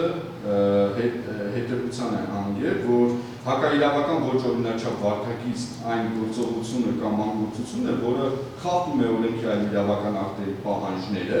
ինչպես նաև անձի սուբյեկտիվ իրավունքը։ Գործողությունն անձի նպատակաուղղված կամային արարքն է, իսկ անգործությունը արտահայտվում է անհրաժեշտ եւ պարտադիր վարքագիծ դրսևորելու ձեռնպահ մնալով։ Ոչ օրինաչափ վարքագծի եւ վնասի միջև պատճառահետևանքային կապը ենթադրում է, որ վնասը պետք է հանդիսանա ոչ օրինաչափ վարքագծի ուղղակի անմիջական հետևանք։ Վնաս պատճառով անձի մեղքը նրա սուբյեկտիվ վերաբերմունքն է իր ոչ օրինաչափ գործողության եւ առաջացած հետևանքի վնասի նկատմամբ, ինչը կարող է դրսևորվել թե դիտավորության եւ թե անձնությունության ձևով։ Ընդ որում վնասի հատուցման հարաբերությունը գործում է վնաս պատճառած անձի մեղավորության կանխավարկածը, քանի թե վերջինս չի ապահովել վնաս պատճառելու մեկի բացակայությունը։ Ուրեմն մեկ այլ գործով վճռաբեկ դատարանը նշել է, որ վնասի հատուցման գործերը փաստերի իրավական նշանակություն ունենալու հարցը լուծելիս դատարանը պետք է ղեկավարվեն տվյալ իրավահարաբերությունը կարգավորող նյութական եւ դատավարական իրավունքի նորմերով։ Մատնանշել է 17-րդ հոդվածի 2-րդ կետը եւ 1058-րդ հոդվածը եւ անհրաժեշտ պայմաններն են մատնանշվել, որոնցից հետո որ նմանատիպ գործերով ապացուցման առարկային կազմում իրավական նշանակություն ունեցող հետևյալ փաստերը ոչ օրինաչափ վարքագիծը, վնաս պատճառով անձի առկայությունը, պատճառված վնասի առկայություն, վնաս պատճառով անձի մեկի առկայություն, պատճառահետևանքային կապը ոչ օրինաչափ գործողության կամ անգործության եւ պատճառված վնասի միջեւ։ Ագետատան համադրելով դատարանի կողմից սահմանված ապացուցման ենթակա փաստերը իրավական ակտերի եւ արկադատար կամ պրակտիկայի կարգավորումների հետ ակնառու է, որ 2.1 կետի B ենթակետով սահմանված փաստը չի բխում նշված կարգավորումից։ Պետությանը պատճառված վնասի առկայության եւ չափի վերաբերյալ փաստերը, մասնավորապես Երևան քաղաքի Տերյան 66 հասցեի շենքի 141 միավոր անշարժ գույքից յուրաքանչյուրի գլոբուս ընկերության կողմից փաստացի վաճառքի գինը կամ այն պարզելու անհնարինությունը եւ նշված անշարժ գույքը գլոբուս ընկերության կողմից վաճառելու պայն որպես համանման պայմաններում գործող այլ սուբյեկտների միջև կիրառված գին տվյալ տարածքի անշարժ գույքի բնակարանի ավտոկայանատերի ոչ բնակելի տարածքի 1 քառակուսի մետրի արժեքը։ Հայցարինումից ուղղակի հետևում է նաև այն, որ հայցվորի գլոբուս ընկերության կողմից օտարված թվով 141 անշարժ գույքերի առվաճառքի պայմաններում նշված արժեքները իրական չեն, այսինքն փաստացի անշարժ գույքերը վաճառվել են շատ ավելի գնով, քան նշվել են գործակները, եւ այդ իրական հաստացի գները չեն ներառվել հարկային հաշվետվություններում եւ հարկային մարմնի փոխանցվել են ոչ իրական թվեր, այսինքն կես տվյալներ, որի արդյունքում պետությանը պատճառվել է վնաս, չվճարված այ եւ շահութահարկի տեսքով։ Պետք է նկատել, որ հայցանիքում եւ առհասարակ գրավոր որևէ այլ փաստաթղթով դատարանի նախորդ կազմով քննելու ժամանակ հայցվորի կողմից չի վկայակոչվել 141 միավոր անշարժ հոգից յուրաքանչյուրի ուրեմն գլոբուս ընկերության կողմից փաստացի վաճառքի գնի պարզման անհնարինության մասին փաստ։ Հայցվորի կողմից չի վկայակոչվել նաեւ համանման պայմաններով գործող այլ սուբյեկտների միջև կիրառված իրավաբանական եզրույթը եւ այդ եղանակով վնասի հաշվարկի ձևաչափի մասին։ Ավելին, հայցվորը գործի վարույթը կասեցնելու միջնորդությամբ նշել է հարկային մարմնի ներկայացված հաշվարկներում ակնհայտ կեղծ տվյալներ մտցնելու եղանակով առանձնապես խոշոր չափերով ուրեմն հարկ է չվճարելու գործընթացը Մայրապետյանի կողմից կազմակերպելու հանգամանքը, որը հանդիսանում գործով հայցի հիմքը վերջինիս մասով կարող է հաստատվել քրեական դատավարության կարգով քննվող ուրեմն քրեական վարույթը եւ էական կանխորոշիչ նշանակություն կարող է ունենալ սնգործող պարզման ենթակա հանգամանքների համար, ինչն է անհնարին է դարձնում սնգործի քննությունը։ Բացի այդ, ողջ դատավարության ընթացքում, նույնիսկ դրանից առաջ նախաքննության փուլում հայցվորի կողմից հարկային օրենսդրության իմաստով համանմանության հարց չի բարձրացվել։ Պետք է նկատել նաեւ, որ 20 դեկտեմբերի 22 թվականի Գագիկ Հակոբյանյանի ներկայացուցիչների կողմից ներկայացած հայցային վարմունության կիրառելու մասին միջնորդությունը մերժելու մասին որոշումը դատարանը արտահայտել է հետևյալ դիրքորոշումը։ Պարոն Հարությունյան, շեշտադրումը կատարեք, որ դատարանը ասել է ոչ նախագահից նկատի ունեք, որ նախորդ դատարանը որ հրապարակային է նստել, տպավորություն չստեղծել։ Ես ներողություն եմ։ Հա, չէ։ Եթե 2006 թվականին լինեին հայց հարուցելու համար բավարար տեղեկություններ պետությանը այսքան չափով վնաս պատճառելու վերաբերյալ եւ հարկային ծառայության մարմինները հարկային ծառայության մասին օրենքի 11-րդ հոդվածի առաջին մասի 13-րդ կետով նախատեսված դատարան հայց ներկայացնելու լիազորությունն իրացրած չլիներ հայցային վարմունության ենթադրյալ ժամկետում մինչև 2009 թվականի ավարտ, ապա հայցային վարմունության ժամկետը լրացած լինելը դատարանի դատարանում կասկած չէր հարուցին, մինչդեռ դատարանի ներկայացված գործում առկա եւ հետազոտված ապաստություն դա չի հաստատվում։ Այսինքն տվյալ դեպքում եթե շարժվենք նախորդ ուրեմն կազմով ուրեմն դատարանի մատնանշած փաստերով, մասնավորապես համանմանության մասով, միանշանակ է, որ հարկային մարմինը ունեցել է ամբողջական տեղեկատվություն համանման պայմաններում գործող այլ տնտեսվարողների վաճառքների գների վերաբերյալ։ Հետևաբար վերջինս պետք է այս ժամանակ ձեռնամուխ լիներ ենթադրյալ լրացուցիչ հարկային պարտավորությունների առկայությունը պարզելուն, ինչպես նաև դրանք պետական բյուջե գանձելուն։ Պարոն Հարությունյան, ներողություն եմ խնդրում, ինչու եք վկայակոչում այդ հանգամանքը նախորդ կազմի արտահայտած դիրքորոշումը։ Որ համանմանություն նույնիսկ նախորդ կազմով քննության ընթացքում դատարանը այդ հանգամանքը չի պարզել, որովհետև ըստ էության հարկային մարմնի այդ գործողությունները նշում է, որ եթե նույնիսկ հարկային մարմին, եթե այն ժամանակ հարկային մարմինը 2009 մինչև 9 թվականը պարզած լիներ հայց ներկայացնել դրանից հետո, այսինքն հայցային վարմունության ժամկետը։ Պարոն Հարությունյան, դա ինձ որևէ ձև կաշկանդում է։ Նախորդ կազմի արտահայտած որևէ դիրքորոշում, թե իրավական եւ թե փաստական, եթե այդ դատական ակտը ամբողջությամբ մասով ուժի մեջ է մտել։ Այս 4 միլիարդի մասով բեկանված է, ինչով է ինձ կաշկանդում։ Չէ, տեսեք, որովհետև հայցային վարմունություն կիրառելու հետ կապված միջնորդությունը քննության է արվել եւ այդ մասով եթե չի կաշկանդում, ապա մենք հնարավորություն ունենք նոր քննության ընթացքում հայցային վարմունություն կիրառելու միջնորդում արդեն իսկ ներկայացրել ենք այդ հնարավորությունը չունենք այդ մասով դատական ակտը, նախորդ դատական ակտը արդեն իսկ օրինական ուժի մեջ է մտել, իսկ թվում է որ պարտադիր է։ Վճռաբեկ դատարան ունի ձևավորած դիրքորոշումներ, որ հայցային վարմունության կիրառումը մերժվել է, այո։ Նախորդով։ Այդ դատական ակտերը կարող եք բողոքարկել հետաձգված բողոքարկման կարգով։ Ենթադրվում է, որ հետաձգվածով բողոքարկել եւ դատական դատական ակտը բեկանվել է ու նոր քննության է ուղարկվել։ Արդյոք ունենք այնտեղ արդեն օրինական ուժի մեջ մտած դատական ակտ։ Չէ, հայցային վարմունքության մասով մերժել է Վերաքննի դատարանը։ Մերժել է մասը հետաձգված բողոքարկումը։ Շատ լավ, արդեն պարզ է ձեր մտածումը։ Սակայն հայցքոր դատախազում մշտապես նշել է թե բանավոր եւ թե գրավոր ձևով, որ նշված հարկային պարտավորությունների մասին հնարավոր չէ իմանալ 2006 թվականին նշված դիրքորոշման միջոցով հաղթահարելով հայցային վարեմության կիրառում այժմ հայտնում է իր դիրքորոշումը հակառակի մասին։ Հետևաբար ակնհայտ է, որ գործի նոր քննության ընթացքում դատավորության կողմերը այլևս զրկված են նոր փաստ վկայակոչելու հնարավորությունից։ Ավելին, Համանման պայմաններով գործող այլ սուբյեկտների միջև կիրառված գների պարզումը ևս չունի որևէ իրավական նշանակություն եւ չի հանդիսանում գործի լուծման համար էական նշանակություն ունեցող փաստ։ Այս առումով ակնք համարում նաեւ հատուկ ընդգծել, որ դատարանի կողմից ուրեմն թվով 41 միավոր գույքից յուրաքանչյուրի գլոբուս ընկերության կողմից փաստացի վաճառքի գինը պարզելու անհնարինության փաստի սահմանումը իրավաճառ չէ եւ խախտում է քաղաքացիական դատավարության ուրեմն հավասարության մրցակցության սկզբունքները ըստ էության ստացվում է, որ հայցվորին տրամադրվում է իր կողմից հայցադիմով ներկայացած փաստական հանգամանքները չապացուցելու դեպքում մեկ այլ այլընտրանքային հայցադիմում չնշված այդ փաստական հիմք հնարավորություն, մինչդեռ հայցվորը պետք է կրի իր վկայակոչած փաստի չապացուցման բացասական հետևանքները քաղաքացիական դատավարության օրենսգրքի 62-րդ հոդվածի առաջին եւ 6-րդ մասը սահմանում է, որ գործի մասնակցող յուրաքանչյուր անձ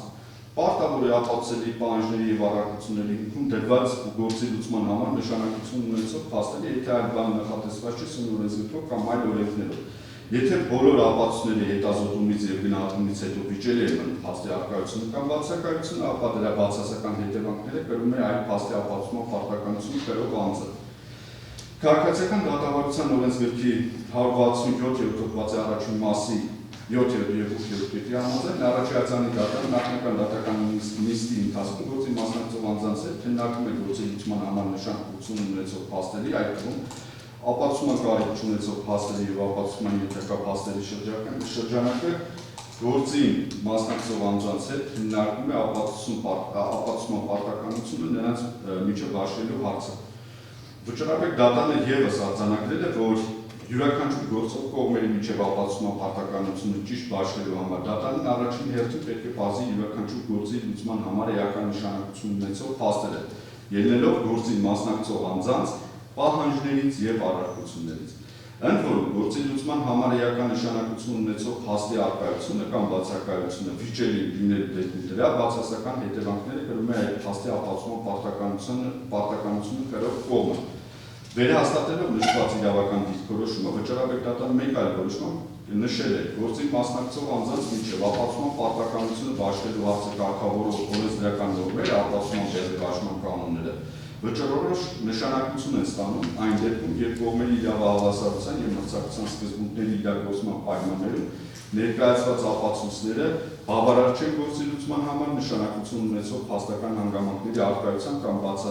բացակայության մասին օբյեկտիվ եւ հիմնավորված եզրանկում կատարելու համար, քանի որ քաղաքացիական դատավարությունում դատարանը չի կարող հրաժարվել վճիռ կայացնելուց ապացույցների անբավարարության պատճառաբանությամբ եւ ապացուցման ամենաբարդ իրավիճակում անգամ պարտավոր է գործնեստերության լուծող վերջնական դատական ակտ կայացնել։ Ըստ այդմ, ապացուցման բեռի բաշխման կանոնները հանդես են գալիս այն կառուցակարգի դերում, որը թույլ է տալիս գործով ձեռքբերված ապացույցների ոչ բավարար լինելու դրանց հակասականության կամ բացակայության պայմաններում որոշելու այն սուբյեկտին, ով պարտավոր է ներկայացնել գործի լուծման համար նշանակություն ունեցող փաստական հանգամանքները հաստատող ապացույցները եւ պետք է կրի այդ պարտականությունը չկատարելու կամ ոչ բաժաշ կատարելու բոլոր բարենպաստ հետևանքները։ Ըստ այդմ վճռաբեկ դատարանը գտել է, որ ապացույցների ներկայացնելու բացահայտելու պարտական գործի մասնակցող անձանց միջև ճիշտ բաշխելու համար դատարանը պետք է ճշգրիտ որոշի գործի լուծման համար նշանակություն ունեցող այն փաստերի շրջանակը, որոնք պետք է ապացուցվեն գործի մասնակցող տվյալ սուբյեկտի կողմից։ Միաժամանակ քաղաքացիական օրենսգրքի 17-րդ հոդվածի երկրորդ մասում հստակ բացահայտված է իրական վնասի նորմատիվ բովանդակությունը, այն է իրավունքը խախտված անձի ծախսերը, որ նա կատարել է կամ պետք է կատարի խախտված իրավունքը վերականգնելու համար, նրա գույքի կորուստը կամ վնասվածքը։ Համաձայնելով սույն գործով առկա փաստերի հետ, այդպիսի վնաս կարող է լինել բացառապես թվով 141 անշարժ գույքի օտարման պայմանագրում սահմանված արժեքից տարբերվող, յուրաքանչյուր գնորդի կողմից փաստացի ավել վճարված գումարից, գլոբուս ընկերության փաստացի եկամուտից պետությանը վճարվելիք հարկը։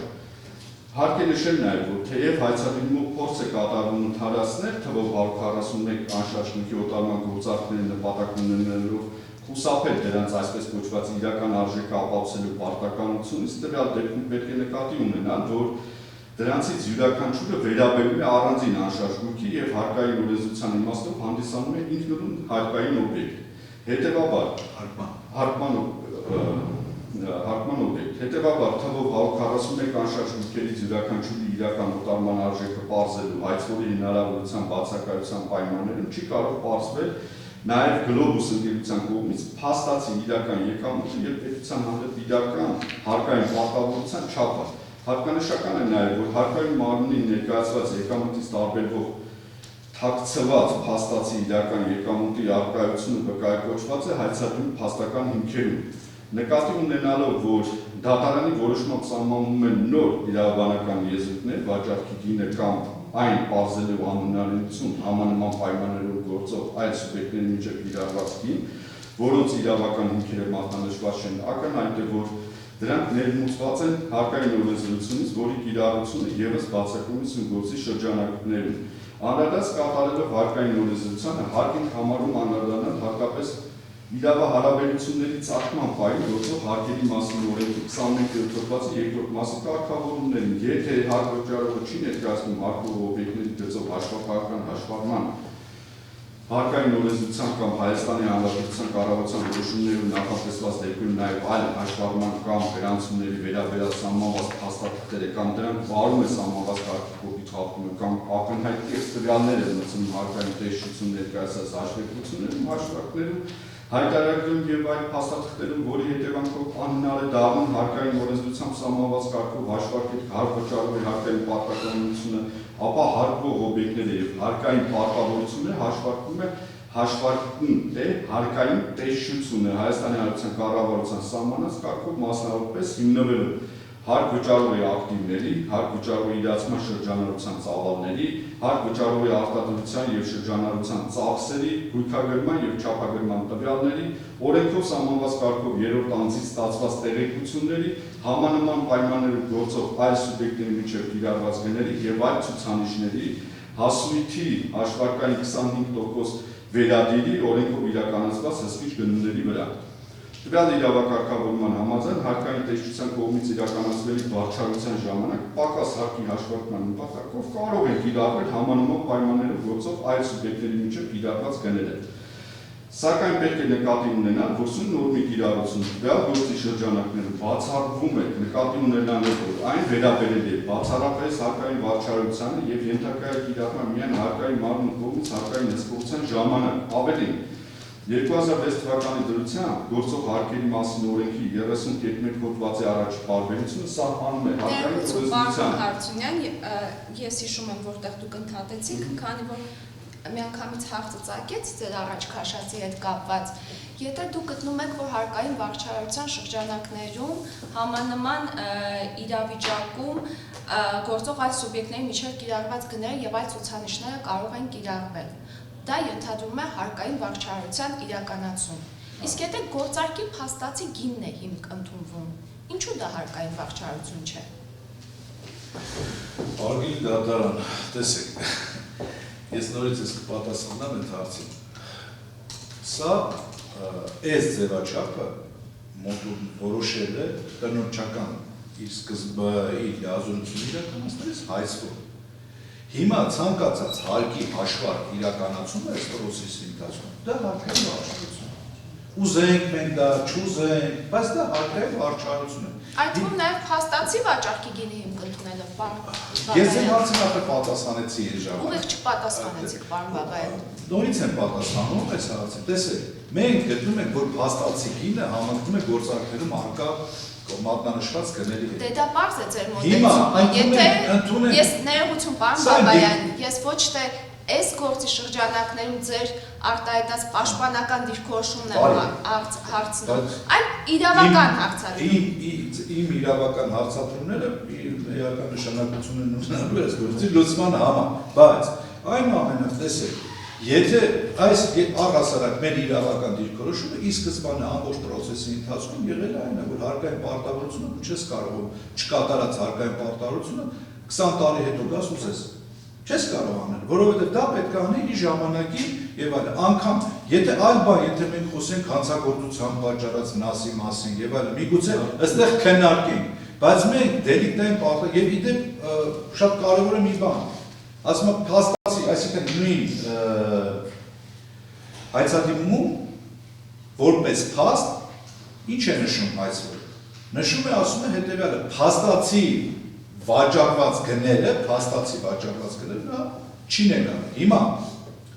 մենք ասում ենք, որ փաստացի ավել չենք վաճառել։ Այսօր ասում ենք, ես փաստացի դուք բավել եք վաճառել։ Դա ասում ենք, ինչքանով ենք վաճառել։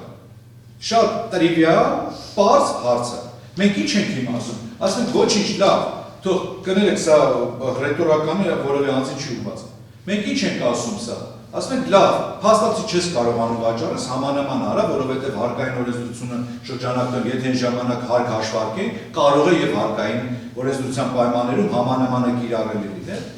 Երբ որ համանմանի կիրառության հարց առաջանար, հարգելի դատարան, այնտեղ մենք կունենայինք արդեն հարկային վարչարության տիրույթում ձեռքի տակ եղած հաշվապահություն, կունենայինք բազմաթիվ այլ եղանակներ հակառակը ապացուցելու կամ այդ վարչարության կոնտեքստում մեզ անում։ Մենք այսօր գտնվում ենք քաղաքացիական դատավարության շրջանակներում վնասի հատուցման ինստիտուտի քննարկման տիրույթում։ Ներողություն, պարոն Բաբայան, ինչու այդ նույն վարչարության հարցը չի ծագում այն դեպքում, եթե պայմանական էլի ապրիորի հայցվորը ապացուցում է, որ յուրաքանչյուր 141 անշարժ միավորի գինը, այո, փաստացի ավել է եղել։ Երբ որ հայցվորը ապացուցի այդ ավել լինելը, դարձյալ չեք բախվելու նույն հարկային վարչարությանը։ Իհարկե բախվել ենք։ Բա ինչու եք գտնվում։ Իհարկե բախվել ենք։ Լավ, դուք պատասխանեցիք իմ հարցին եւ ներողություն։ Իհարկե բախվել ենք։ Դուք ձեր խոսքում իմ դիտարկում արեցիք, որ եթե օրինակ սա հանցագործության պատճառված վնաս լիներ, գուցե ընդունելի լիներ։ Ես ասեցի գուցե ընդունելի լիներ։ Եթե հանցագործության պատճառված վնաս լիներ, միգուցե քրեայրավական օրենսդրության լույսի ներքո մենք հնարավորություն ունենայինք այս հարցը անել։ Բայց անգամ մեր հասարակական վարույթի շրջանակ, տեսեք, մենք ինչի հետ գործ ունենք։ Մենք գործ ունենք լուծարված ընկերության հետ, որը լուծարվել է 10 տարի առաջ։ Հիմա մենք դելիկտային պարտավորությունների շրջանակներում, իդեպ հարկային մարմինը ստուգել է, մի քանի անգամ է ստուգել է եւ 14 տարի առաջ։ Եվ մի քանի անգամ ուրեմն որևէ հարկային պարտավորություն չի առաջացել։ Անցնում է 14 տարի հետո իդեպ պարտավորության դատարանման հիմքեր նաև իրավաբանական անձի լուծարումը, քաղաքացիական օրենսդրությամբ այդպիսի պարտավորության դատարանման հիմքերից մեկը առկա է։ Ներողություն, պարոն Բաբայան, նույն իրավահարաբերության ծագման պահին գործող հարկերի մասին օրենքը թույլ է տալիս լուծարված ընկերության տնօրենից կամ խորհրդելու հնարավորություն ունեցող սեփական անդորրոջից պահանջելու որոշակի ժամանակահատվածի հարկեր, այսինքն միանշանակ չէ, որ լուծարումը կարող է դադարեցնել հարկային պարտավորությունը։ Տեսեք, չէ, քաղաքացիական իրավունքի տեսանկյունից դուք մենք այդ հարկային պարտավորությունը ընկերությունից չենք կարող ուզել, որտեղ դա դադարման հիմքերից մեկն է։ Ես չասեցի։ Հա, ես էլ դա նկատում եմ։ Հիմա 14 տարի հետո, երբ որ հարկային պարտավորությունը իր բնության մեջ չի կարող գոյություն ունենալ, որտեղ նույն հարկային օրենսդրությունը, եթե մենք այդ ռակուրսով ենք նայում, ասում է 3 տարի հետո այդ հարկային պարտավորությունը չկա։ Անգամ բացահայտեցից եմ, չես կարողանալ ուզես։ Հիմա մենք եկել ենք այսօր ուզում ենք այդ հարկային պարտավորությունը։ Որպես վնասել չի կարող գոյություն ունենալ, պարոն Բաբայան։ Չէ, հարկերը կարելի է սկզբանե սուբյեկտներն է սահմանել։ Դիրքորոշումս հայտնել այդ մասով, որպեսզի ավելի պարզ լինի։ Տեսեք, եթե ինչ-որ մեկը հակաիրավական գործողություն արել, ենթադրյալ, Դա արել է այս դիրքում, եթե այս փաստերի շրջանակում նայում եք, պետք մարմնի համապատասխան աշխատակիցը, որ չի հայտնաբերել, այսինքն եթե կա ապրիորի պետությանը պատճառված վնաս, դատախազությունը պետք է ման գա, հենց այնտեղ, այստեղ պետք է չման գա, որովհետև այստեղ պահանջելու հնարավորություն Մայրապետյանից հակոչել, վերջինս էլ չեն կարող։ Շատ լավ, պարոն Հարությունյան, այսինքն գտնում եք, որ այդ դրույթի ուժով, որը ցիտել եք ձեր դիրքորոշման մեջ, այդ պարտավորությունը դադարում է եւ որպես հարկային պարտավորություն, եւ հետագայում, եթե որպես վնաս է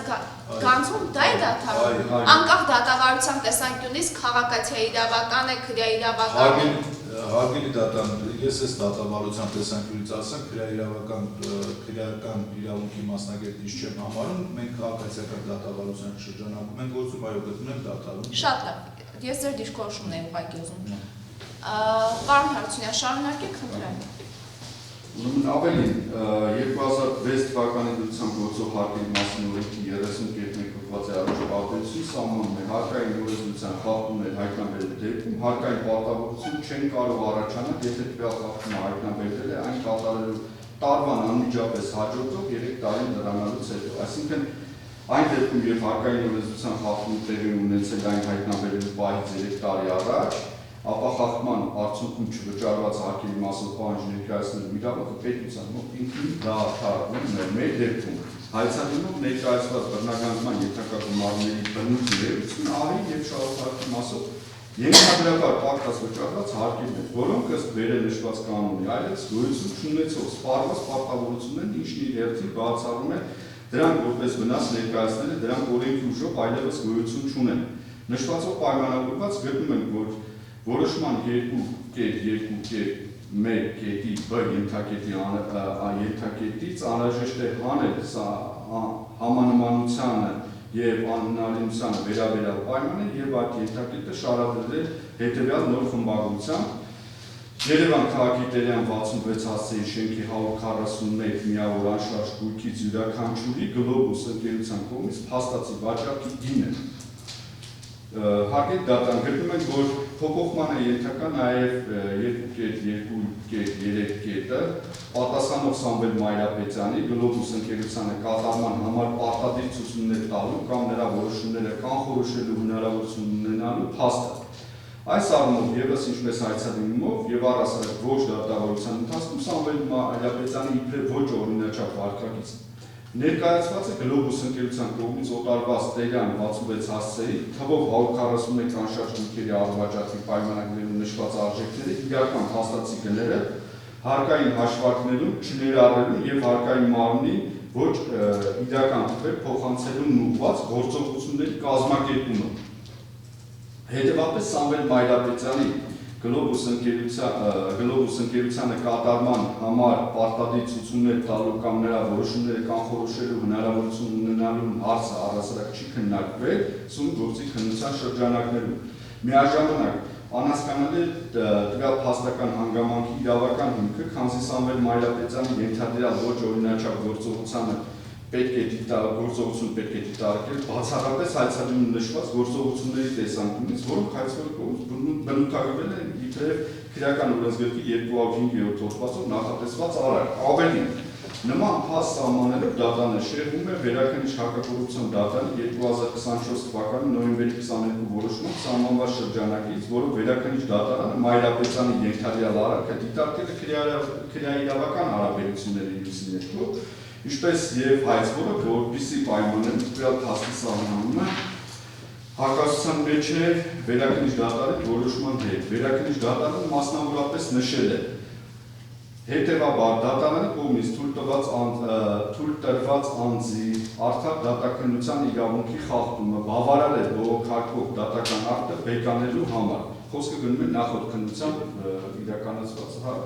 իրականացնող դատարանի մասին։ Միևնույն ժամանակ Գործի նոր քննությունը ենթադրելու է պատասխանող կողմին մրցակցության եւ հավասարության պայմաններում սույն որոշմամբ նշված ապացույցները կամ դրանց մի մասը ներկայացնելու պահանջելու հնարավորության ընձեռում առնվազն այդ հարցերը սույն որոշմամբ արտահայտված իրավական դիրքորոշումների համատեքստում նորից քննարկելու միջոցով։ Ուստի պատասխանող կողմի արդար դատականության իրավունքի իրացումն ապահովելու զուգահեռ պետք է քննարկման առարկա դարձվի Սամվել Մայրապետյանի մասով նախաքննությունն ավարտած չլինելու և նախաքննության գաղտնիությունն ապահովելու պայմաններում ապացույցներ տրամադրելու հնարավորության, իսկ անհնարության դեպքում սուգործի քննությունը շարունակելու հնարավորության կամ անհնարության հարցը, քանի դեռ քրեական դատավարության կարգով քննվող հարցի քննությունն ավարտված չէ։ Միևնույն ժամանակ Վերաքննիչ դատարանն ընդգծում է, որ քանի որ ի տարբերություն պատասխանող Հակոբ Ջանյանի, ով հանդիսացել է ընկերության տնօրենը և վերջինիս մասով առկա է քրեական հետապնդումը դադարեցնելու մասին որոշում, ավելի վերջինս որպես ընկերության տնօրեն պետության հետ գտնվել է որոշակի իրավական հարաբերություններում, ինչը նշանակում է, որ սուգործի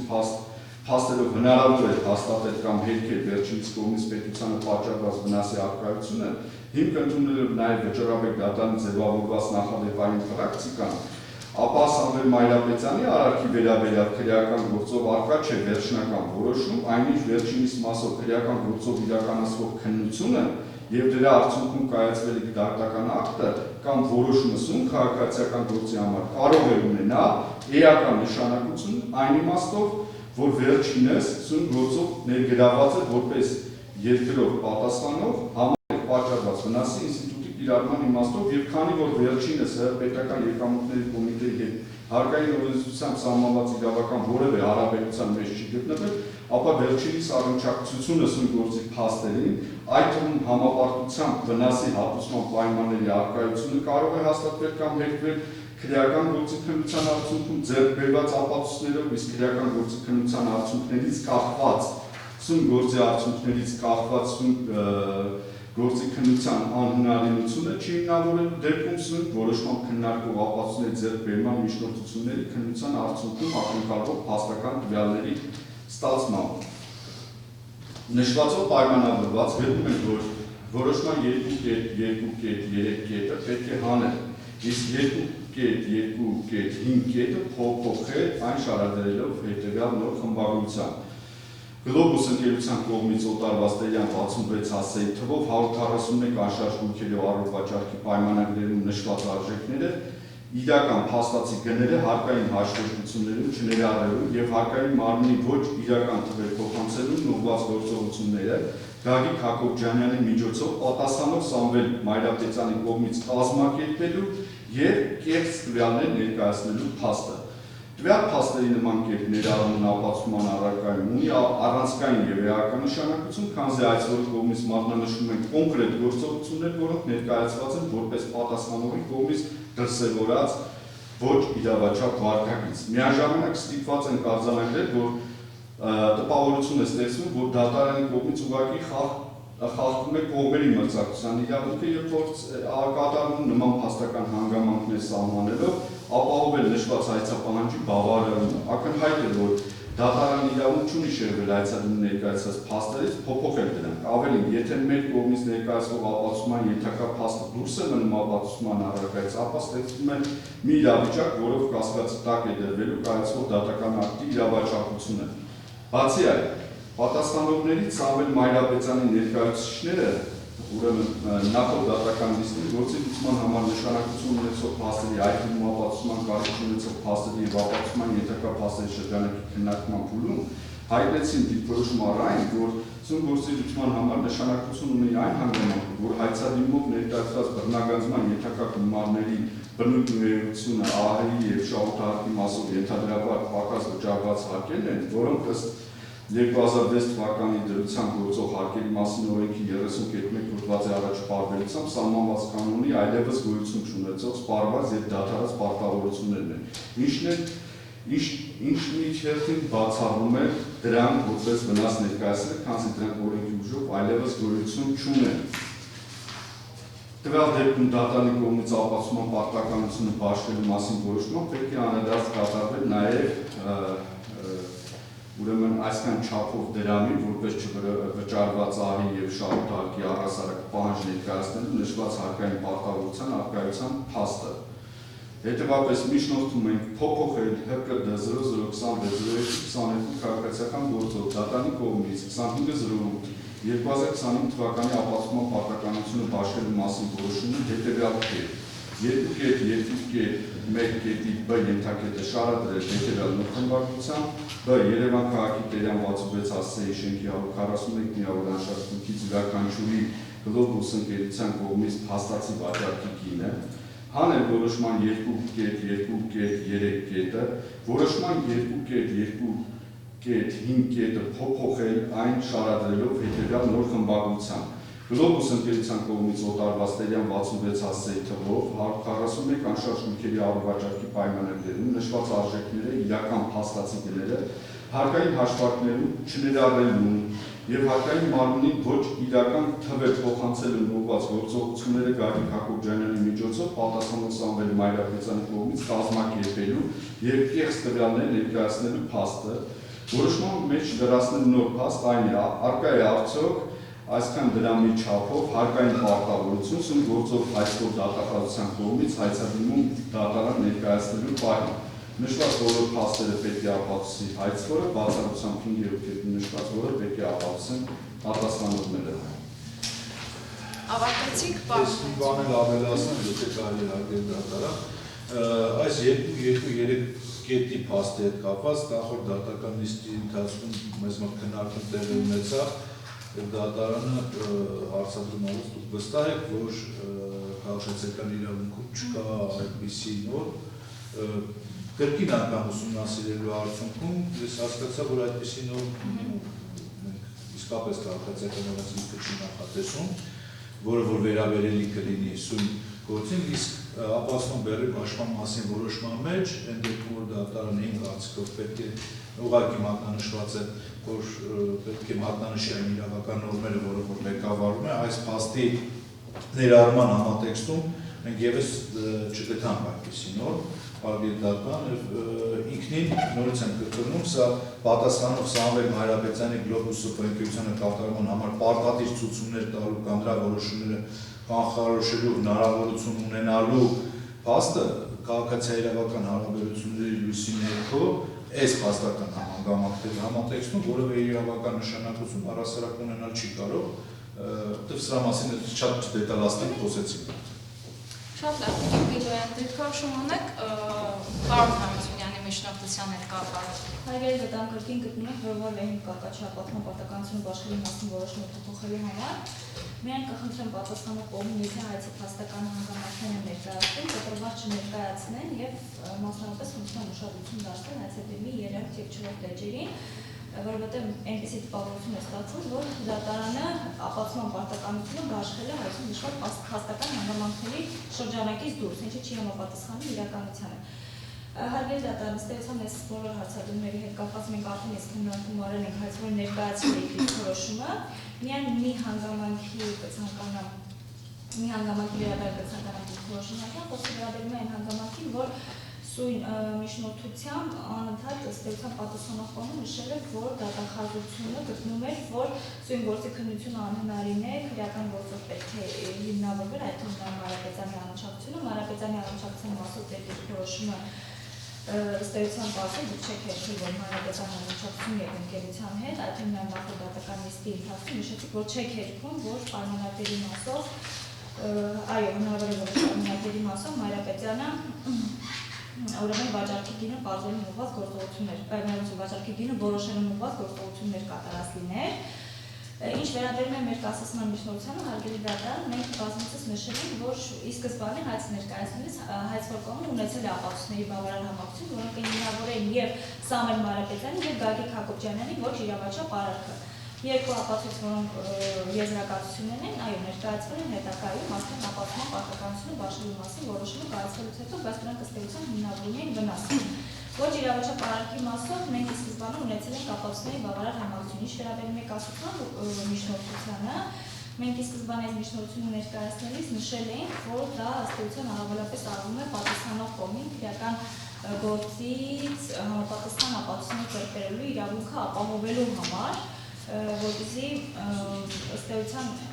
նմանատիպ խնդիր չառաջանա, ինչի որ առաջացավ, այսինքն մրցակցության եւ իրավահավասարության սկզբունքների խախտման արձանագրման մասով, բայց մենք ի սկզբանե ունեցել ենք ապացույցների բավարար համակցություն։ Ցանկանում եք արձագանքել Տիկին Բերյանը։ Ես արձագանքելը սենց միտք նշվեց, որ 3-4 էջերի կտրված են, ինչ կար 3-4 էջում նշված, որ կտրված են ներկայացրել, եթե դուր կտակ հարցադրմանը, որ կտրված են ներկայացրել 3-4 էջում, ինչ կար, որ ներկայացնելով փոխել ես մեր իմաստը կամ ինչ է կարժեքավոր համարում 3-4 էջերում ի տարբերություն նախորդ նշվածի։ 2002 թվականի մայիսի 16-ից Գագիկ Հակոբյանի Սամվել Մանրապետյանի առաջարկով ստանձնել է փաստացի վերջինիս պատկանող Գլոբուս ՍՊԸ տնօրենի պաշտոնը։ 2004 թվականին Գլոբուս ՍՊԸ պայմանագիր է կնքել Հորիզոն 95 ՍՊԸ հետ, որի հիմքով Հորիզոն 95 ՍՊԸ կողմից իրականացված շինարարական աշխատանքների արդյունքում Երևան քաղաքի Տերյան 66 հասցեում 2006 թվականին կառուցվել է ընդհանուր մոտ 28650 քառակուսի մետր մակերեսով բնակելի շենք։ Կառուցման աշխատանքները ավարտվելուց անմիջապես հետո Սամվել Մանրապետյանը ի սկզբանե նպատակ ունենալով չվճարել ընկերության ձեռնարկատիրական գործունեության արդյունքում ստացվելիք փաստացի եկամուտից առաջացող առանձնապես խոշոր չափերով հարկերը 2006 թվականի ընթացքում ընկերության տնօրեն Գագիկ Հակոբյանի միջոցով կազմակերպել է Գլոբուս ՍՊԸ պատկանող Երևան քաղաքի Տերյան 66 հասցեի բնակելի շենքի թվով 141 միավոր անշարժ բուքերը ընկերության կողմից առողջապահի պայմանագրերում շուկայական արժեքների տեղականորեն ցածր նշելու գործընթացը, որի արդյունքում արդեն մնացած դուք բանում եք նշել ձեր միջնորդությունը վերջին ներկայացած, բայց սա ինչ կապ ունի պատասխանող Սամվել Մանրապետյանի Գլոբուս ընկերությանը կատարման համար պարտադիր ցուցումներ տալու կամ դրա որոշումները կանխորոշելու հնարավորություն ունենալու մասին։ Մենք ի սկզբանե փաստական հանգամանքներում այդ հանգամանքը ևս ներառել ենք։ Եթե Սամվել Մանրապետյանը առաջարկի անում Գագիկ Հակոբյանին ստանձնել գործադիր տնօրենի պաշտոնը, եթե առողջարքի պայմանագրերի գներ Սամվել Մանրապետյանն է որոշում, եթե Սամվել Մանրապետյանը հարկեր վճարելու ցուցաբերելու նպատակով առաջարկում է Գագիկ Հակոբյանին։ Դա ես ձեր եզրահանգները կընդհատում, դա ձեր եզրահանգումները, որը ծանոթ են։ Այո, մի հատ ինձ փաստ վճարել չէ։ Մենք եզրահանգումները ներառել ենք հայցադիմում։ Այսինքն մենք համարենք, որ այդ եզրահանգումն է այս փաստը։ Այո։ Մենք դա չենք իմ կարծիքով չենք կարող դա համարել, որովհետև նմանատիպ խոսք ամբողջ հայցադիմումի ընթացքում չի եղել։ Այո, դուք մատնին ինչ-որ մատնանշեցիք, հայցադիմում իսկապես նշված է, բայց սա ինչ կապ ունի պատասխանող Սամվել Մանրապետյանի Գլոբուս ընկերությանը կատարման համար պարտադիր ցուցումներ տալու կամ նրա որոշումները կանխորոշելու հնարավորություն ունենալու։ Շատ լավ, պարոն Բաբայան, այդ հարցի հասցեատերը հավանաբար ես եմ, քանի որ ես եմ իմ ապացուցման բերի բաշխման որոշման մեջ նման փաստ ներառել։ Ինչու եմ ներառել այդ փաստը։ Տիկին Բեդրյանը ցիտեց հայցադիմումի այն հատվածը, որտեղ նկարագրված էր այն գործողությունների շարքը, թե ինչպես է պարոն Մանրապետյանը առնչություն ունեցել Գլոբուս ՍՊԸ-ի հետ։ Դրանք ենթադրում են այնպիսի գործողություններ, որոնք առնվազն որոշումները կանխորոշելու կամ Գլոբուս ՍՊԸ-ին պարտադիր ցուցումներ տալու լիազորություն ունենալու հանգամանք են նախատեսում։ Հակառակ պարագայում ինչու է հայց որ նշում փաստացի պատկանել է ընկերությունը Սամվել Մանրապետյանին, նշել է, որ առաջարկում է տնօրենի պաշտոնը Գագիկ Հակոբյանյանին, կազմակերպում է բոլոր վաճառքի գործընթացը եւ կազմակերպում է հաշվետվությունների ներկայացումը։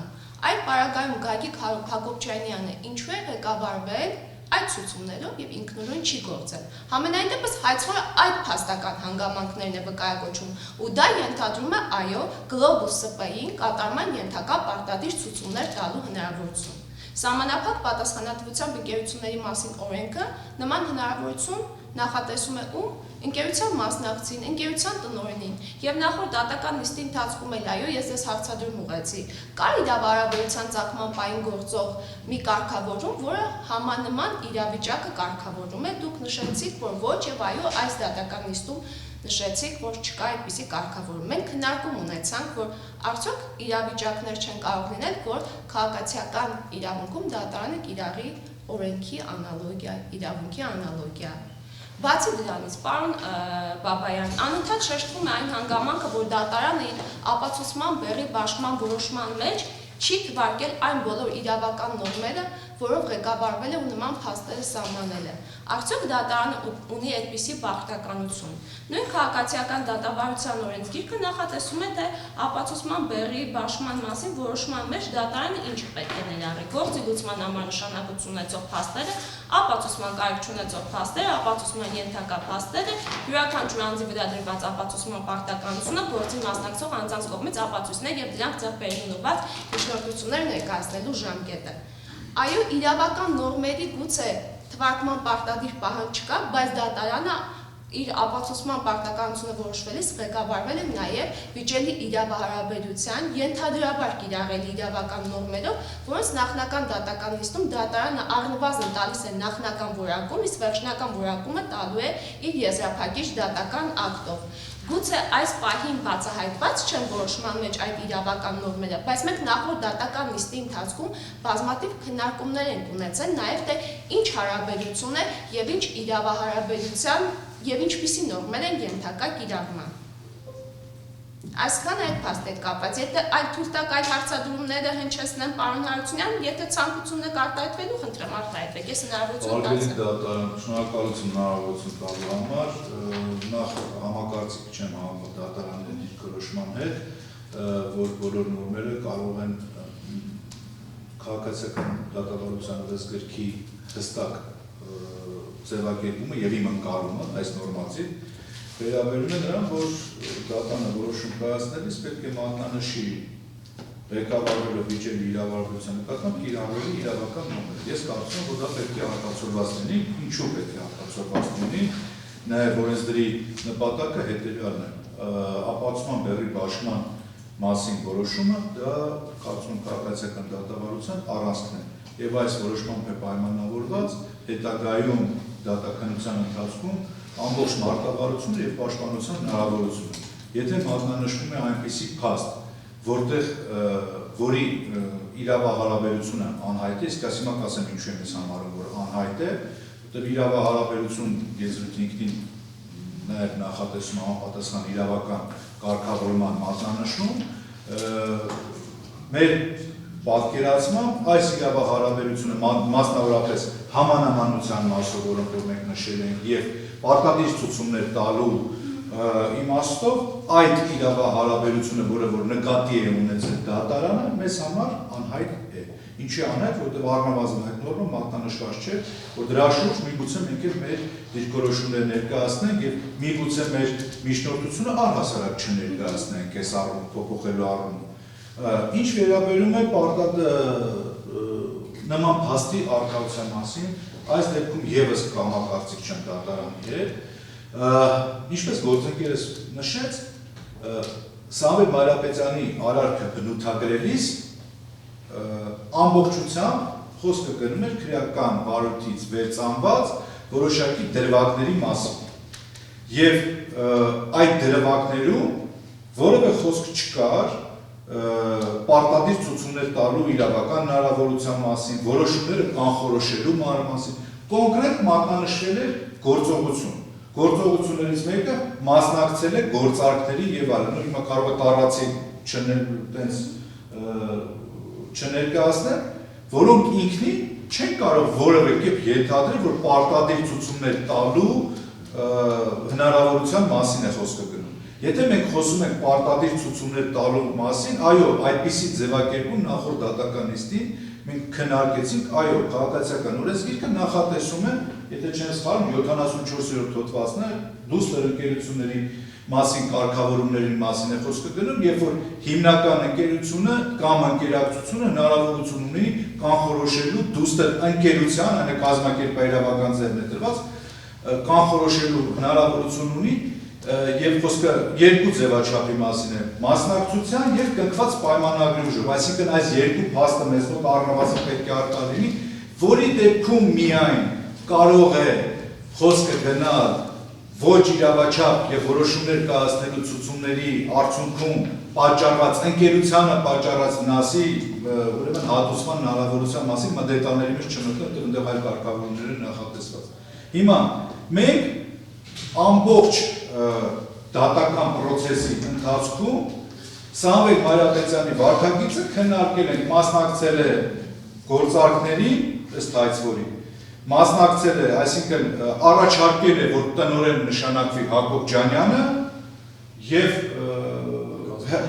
այնտեղ նշել էր, որ առաջարկել է վերջի ցուցմունքում էր նշված, որ առաջարկել է Լուծարմանը։ Ինչ, դա նշանակում է, որ սա պարտադիր կատարման ենթակացություն է։ Շատ լավ։ Այս ամբողջը համատեքստում նշանակում է, որ սա ես ինքս ավարտել, պարտադիր կատարման ենթակացություն է։ Պարտադիր կատարման ենթակացությունի համար պետք է լինի իրավական հնարավորություն։ Իրավական հնարավորությունը հետևյալը, կամ մասնակցություն է տվել կազմակերպությունում, երբ որ այլ տարբերակ չկա, կամ կնքված պայմանագիրն է։ Մենք որևէ այդպիսի իրավիճակ չունենք։ Մասնակցության փաստը վկայակոչվում է պարոն Բաբայան, առնվազն Տիկին Բելոյանը հայցադիմումում մատնանշել է, որ փաստացի իրեն պատկանող, իսկ իրեն պատկանողը նաև կարող է վկայակոչել համապատասխան մասնակցության մասին, պարոն Բաբայան։ Ես արգելի դատարան մասնակցության ընդամենը մի ձևաչափ գիտեմ, եթե խոսում ենք ընկերությունում կամ որևէ իրավաբանական անձում մասնակցության մասին, դա կանոնադրական կապիտալի պատկանելիության մասին է խոսում, կամ բաժնետոմսի տեսքով մեր դեպքում ՍՊ բաժնեմասի տեսքով կանոնադրական կապիտալի պատկանության մասին, իսկ հենց Տիկին Բելոյանն է ներկայացրել համապատասխան ապացույցներ քաղված իրավաբանական անձանց պետական ռեգիստրի մարմնից, որտեղ որ հստակ ուրվագծված է, թե ովքեր են մասնակիցները այդ կազմակերպության եւ որտեղ Սամվել Մարիապետյան չկա։ Ավելի նաեւ վերաքննիչ դատարանը հստակ ուրվագծել, որ իրավական առնչակցություն Սամվել Մարիապետյանի եւ նշված ընկերության հետ արձանագրված չէ դատական process-ի ընթացքում։ Հիմա մեզ մոտ ի հայտ է գալիս նախ մենք բախվում ենք այսպիսի իրավիճակով իմ պատկերացումով դատարանի մի եզրահանգման, որի իրավական աղբյուրը մինչև հիմա բացահայտված չէ, մի փաստ, որը որ նախորդ դատական process-ների ընթացքում չի մատնանշվել, իմ պատկերացմամբ մատնանշվել են որոշակի դրվագներ Սամվել Մարիապետյանի մասնակցությամբ ըստ հայցվորի, որը ամենևին չի կարող որակվել եւ գնահատվել որպես պարտադիր կատարման ենթակացություն, այսքան հավելել։ Շատ լավ, բարձր խնդրեմ, պարոն Հարությունյան։ Հարցս դատախազության ներկայացում։ Խնդրեմ, տվեք։ Տեսեք, դուք ոնց հասկացա համակարծիք եք ներկայացված ապացուցման դերի որոշման հետ, այսինքն վերանալ փաստերի հետ։ Այդ տեսեք, նախորդ դատական նիստում 167 քաղաքացիական դատավարության 167 հոդվածով նախատեսված գործողությունները իրականացնելիս նաև պարզել ենք ուրեմն վիճելի իրավարարության բնույթը, այդ թվում կիրառել իրավական նորմերը չսահմանափակվելու գործի մասնակցող անձանց մատնանշված իրական նորմերը, սա դատարանն է վերաբերում։ Հիմա տեսեք, դուք մատնանշել եք ըստ էության 17 եւ 1058-րդ հոդվածը։ Այդ որ նորմն է ըստ ձեզ կիրառելի դատարանի կողմից մատնանշած քիչ առաջ բարձրաձայնած պարտադիր ցուցումներ տալու կամ նրա որոշումները կանխորոշելու հնարավորություն ունելով այդ փաստին ուղղված որ նորմն է, որպեսզի մենք պատկերացնենք այնուամենայնիվ ինչից են պաշտպանվում։ Հարգելի դատարան, նախորդ դատական նիստի ընթացքում, ինչպես դատարանը ճիշտ նկատեց, նաև որոշակի իրավական ակտեր վկայակոչվեցին, իրանքի կամ օրենքի անալոգիա կիրառելու համատեքստում, դատախազությունը վկայակոչեց մասնավորապես անվճարունակության մասին օրենքի 8-րդ հոդվածի 2-րդ մասը, որը նմանատիպ իրավիճակ է նախատեսում, երբ կատարման համար պարտադիր ցուցումներ տալու կամ նրա որոշումները կանխորոշելու հնարավորություն ունեցող այլ անձանց մեղքով եւ այլն։ Այս դեպքում Որ նորմը կներեք անվճարունակության մասին օրենքի 8-րդ հոդվածի 2-րդ մասը դա նախորդ դատական նիստի ընթացքում վկայակոչվել է որպես անալոգիայի հիմք կառավարած առավելության։ Ինչ վերաբերում է ցուցումներ տալու հնարավորություն, ես բազմիցս նշել եմ եւ նաեւ ապացման պարտականություն բաշխելու մասին որոշման մեջ համապատասխան հանգամանքներ նշել եմ, ներկայացրել եմ նաեւ ապացույցները, իհարկե դրանք առկա են նաեւ։ Այդ հնարավորությունը փաստացի նաեւ գործադրվել է բխում է մեր հայցի փաստական հանգամանքներից դատարանի աշխած որոշում, այսինքն որոշումների կանխորոշելու հնարավորություն ունենալու փաստ է։ Կրկին նշենք, որ Սամվել Մարիապետյանի առաջարկով է ստանձնել Գագիկ Հակոբյանի տնօրենի պաշտոնը, անշարժույթի վաճառքի գների գործընթացը կրկին կազմակերպել է Մարիապետյանի, ինչի վերաբերյալ ունենք մենք ապացույց, վստահաբար տեղյակ եք, եւ կազմակերպել է, այսինքն պահանջել է Հակոբ Ջանյանին, որ վերջինս լուծարի ընկերությունը, Globus SPA ընկերությունը։ Այսինքն ոչ միայն այդ հնարավորությունը ունեցել, այլև հաստատի գործադրվել է Գագիկ Հակոբ Ջանյանը, առաջնորդվել է Սամվել Մանրապետյանի համապատասխան պահանջներով։ Հարգելի դատան, կներեք ձեր անձինավորված կամ ներկաներից, որ ես պարոն Հարությունյանին առաջարկում եմ լինել Ինտրավերես ընկերության տնօրեն։ Պարոն Հարությունյան, ես ձեզ առաջարկում եմ հետագայում գնանք մենք ծառայությունների վճարովի մատուցման պայմանագրեր, մենք այնուհետև նախատեսենք դիցուկ 1 միլիոն դրամից ոչ պակաս։ Եվ պարոն Հարությունյան, մենք արդեն աշխատեցինք կամ չգիտեմ, աշխատեցինք երկար ժամանակ անցավ նպատակահարմար չէ այս ընկերությունը, միգուցե լուծարենք այս ընկերությունը, ինչ եք կարծում։ Հիմա այս 3 հատ հարցադրումը խոսում են այն մասին, որ պարոն Հարությունյանի ընկերության, այնը չգիտենք գրով որ մասնակիցներն են, որոշումները կանխորոշելու Սիմոն Բաբայանը հնարավորություն ունեցավ։ Ախր պարոն Բաբայան, դուք հիմա ապրիորի օրինակներ եք վերում, որը դատախազությունը հայցվորը այն հանգամանքներ է վկայակոչում։ Իհարկե նման օրինակներ ներկաների ցանկացածներ կարող է բերել։ Այլ հարց է, որ եթե դրա հիմքում դուք ունեք որևիցե շահ, դրա հիմքում ունեք որևիցե օգուտ ստանալու հնարավորություն եւ իրական լծակներ, որը պետք է ապացուցի հայցվորը։ Այդ պայմաններում գուցե եւ դուք այդ ընկերության հնարավորությունները կանխորոշելու հնարավորություն եք։ Լավ, ի վերջո պարոն Մայրապետյանը ինչ կապ է ունեցել Globus SPA-ի հետ։ Հարգելի դատան, տեսեք, այն որ Սամվել Մայրապետյանը այնուամենայնիվ ուրեմն մասնակցություն է ունեցել, այն իմաստով եմ ասում, իրավական չէ, մասնակցություն է ունեցել գործարքներին, այսինքն մարդկանց հետ բանակցել է եւ իրականացրել է որոշակի գործողություններ, դրանում որևէ խնդիր չկա, բայց Globus SPA-ի հետ ունեցել է աշխատանքային պայմանագիր, միջնորդական ծառայություններ մատուցելու մասին պայմանագիր։ Ես չեմ կարող ասել, միգուցե այդ շենքում բնակարան պետք է ձեռք բերել, միգուցե այդ շենքում, չգիտեմ, այդ շենքի դիմացը այլ կառուցապատում պետք է իրականացնել։ Սա բիզնես մոտեցումը մենք տարբեր ձևաչափերով կարող ենք քննարկել, թե բայց Սամվել Մայրապետյանի պարտադիր ցուցումներ տալու իրավական հնարավորությունը հարգելի դատան ինձ հայտնի չի այս առումով։ Այն իմաստով հայտնի չի, որ նա կարող էր այո պարտադիր ցուցումներ տալ, եթե կանոնադրական կապիտալում ուներ 75% մասնակցություն։ Նա կարող էր պարտադիր ցուցումներ տալ, երբ որ նա ունենար կնքված ունենար համապատասխան պայմանագիր, ունենք ֆրանչայզինգի պայմանագիրը կնքի ամբողջովին կանխորոշել այդ ընկերության գործողությունը։ Այդ իրավական հնարավորությունները ուրեմն այստեղ արձանագրված չեն։ Գնացել էր գործարքների հետ։ Օրինակ մենք քիչ է լինում, երբ որ ինքներս բնակարան ենք ձեռք բերում կամ մոտարում ենք բնակարան, այդ ռիելտորը գրեթե բովանդակային առումով մտնում է ամբողջ գործարքի մեջ։ Ամբողջությամբ փորձում է գնագոյացումը իրականացնել եւ այլն։ Չէր կարող Սամվել Մայրապետյանը օրինակ խորհուրդ տալ, ասել, գիտես ինչ կա, արդեն բնակարաններ են վաճառել, որ հարկային ստուգում էլ կա, ես առաջարկում եմ լուծարել այդ կազմակերպությունը, այնը տնօրենը չէ լուծարող, իդեպ Հակոբ Ջանյանին, եթե նա առաջարկել, Հակոբ Ջանյանը իրավական հնարավորություն չուներ այդ կազմակերպությունը լուծարելու։ Դեռ լուծարման իրավասությունը, գիտեք, պատկանում է ընդհանուր ժողովին, ընդհանուր ժողովի վերաբերյալ ապացույցները ներկայացնել է հայցվոր կողմը։ Ոնց է լուծարելու։ Հաջորդ հարցը հարկային հաշվետվությունը ոնց պետք է նա ստիպեր ասել, գիտես ինչ կա այս եղանակով իրականացնել։ Սա հարգելի դատարան, սա չեմ ուզում վիրավորացնել, բայց սա մտածածին, այսպես ասած,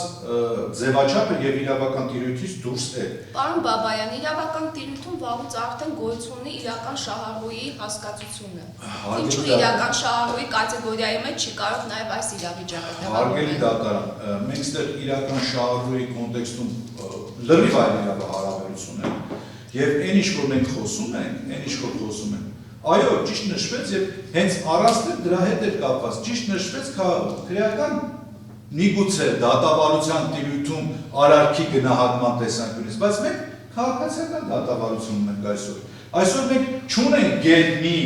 այդպիսի նոր, որը կենթարկի պատասխանատվության կազմակերպության հետ առնչակցություն չունեցող իրավական կապի մեջ չգտնվող սուբյեկտին այդ կազմակերպության առաջացած վնասների համար։ Ավելին ասեմ, ՍՊԸ-ների դեպքում մասնակիցներ են, սահմանափակ պատասխանատվության ընկերությունը, մասնակիցներ են գերակշիռ գերակշիռ մասով ազատվում պատասխանատվությունից ընկերության պարտավորությունների համար։ Հենց այս է կառուցակարգը։ Հիմա մենք քննարկում ենք պատասխանող Սամվել Մանրապետյանի պարտադիր ցուցումներ տալու մասին, բայց չունենք այն իրավական հիմքը եւ այդ իրավական հնարավորությունը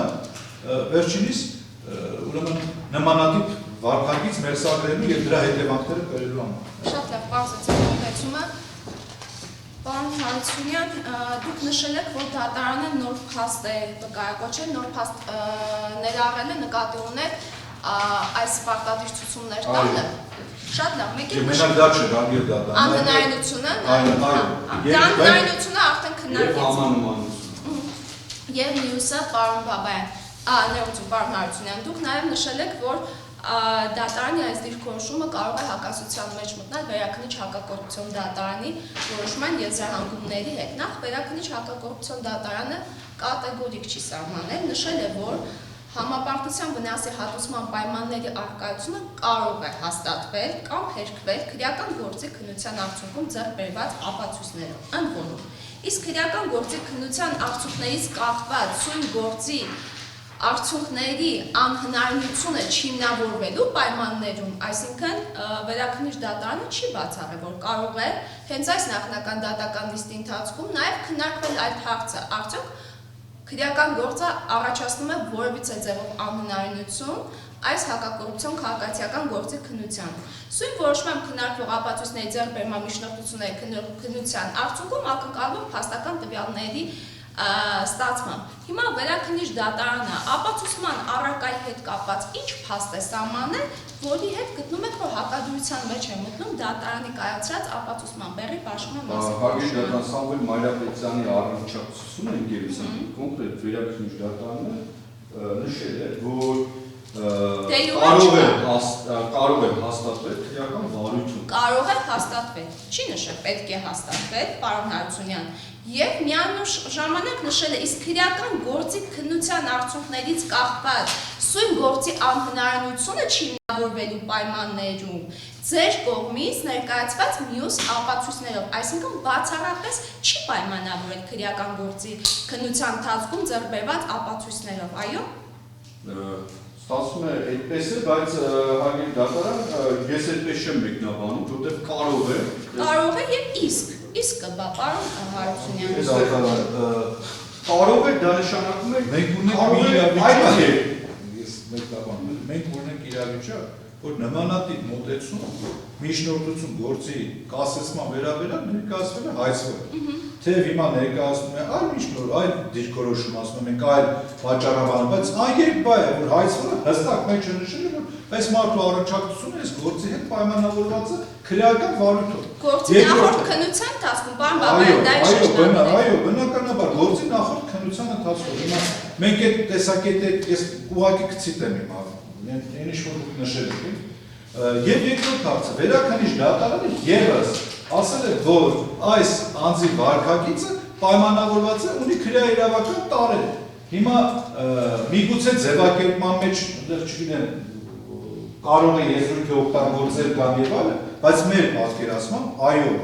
բացառապես քրեաիրավական հարաբերությունների լույսի ներքո կարող է գնահատվել։ Կարող է գնահատվել, ինչի ասել կարող է գնահատվել, որտեղ քրեական վարույթը դեռ ավարտված չի։ Որտեղ մենք ունենք քրեական առնչակցությունը որոշվել է բացառապես ունենական ուժի մեջ մտած դատական ակտով չէր կարող ասել, որ քրեական վարույթով է քրեական գնահատական տար։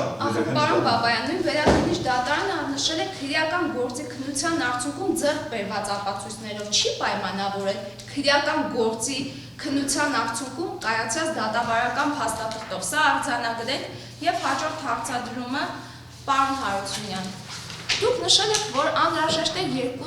2.2.5 կետը շարադրել հետևյալ բովանդակությունը։ Globus ՍՊ ընկերության կողմից օտարված Տերյան 66 հասցեի թվով 141 անշարժ գույքերի առուվաճառքի պայմանագրերում նշված արժեքները իրական փաստացի գները հարկային հաշվետվություններում չներառելու եւ հարկային մարմնին ոչ իրական թվեր փոխանցելուն ուղղված գործողությունները Գագիկ Հակոբյանյանի միջոցով պատասխանող Սամվել Մանրապետյանի կողմից կազմակերպելու եւ կեղծ տվյալներ ներկայացնելու փաստը։ Դատարանը համապատասխան որոշմամբ բեռը բաշխել է հետևյալ կերպ։ Պատասխանող Սամվել Մանրապետյանի մոտ ոչ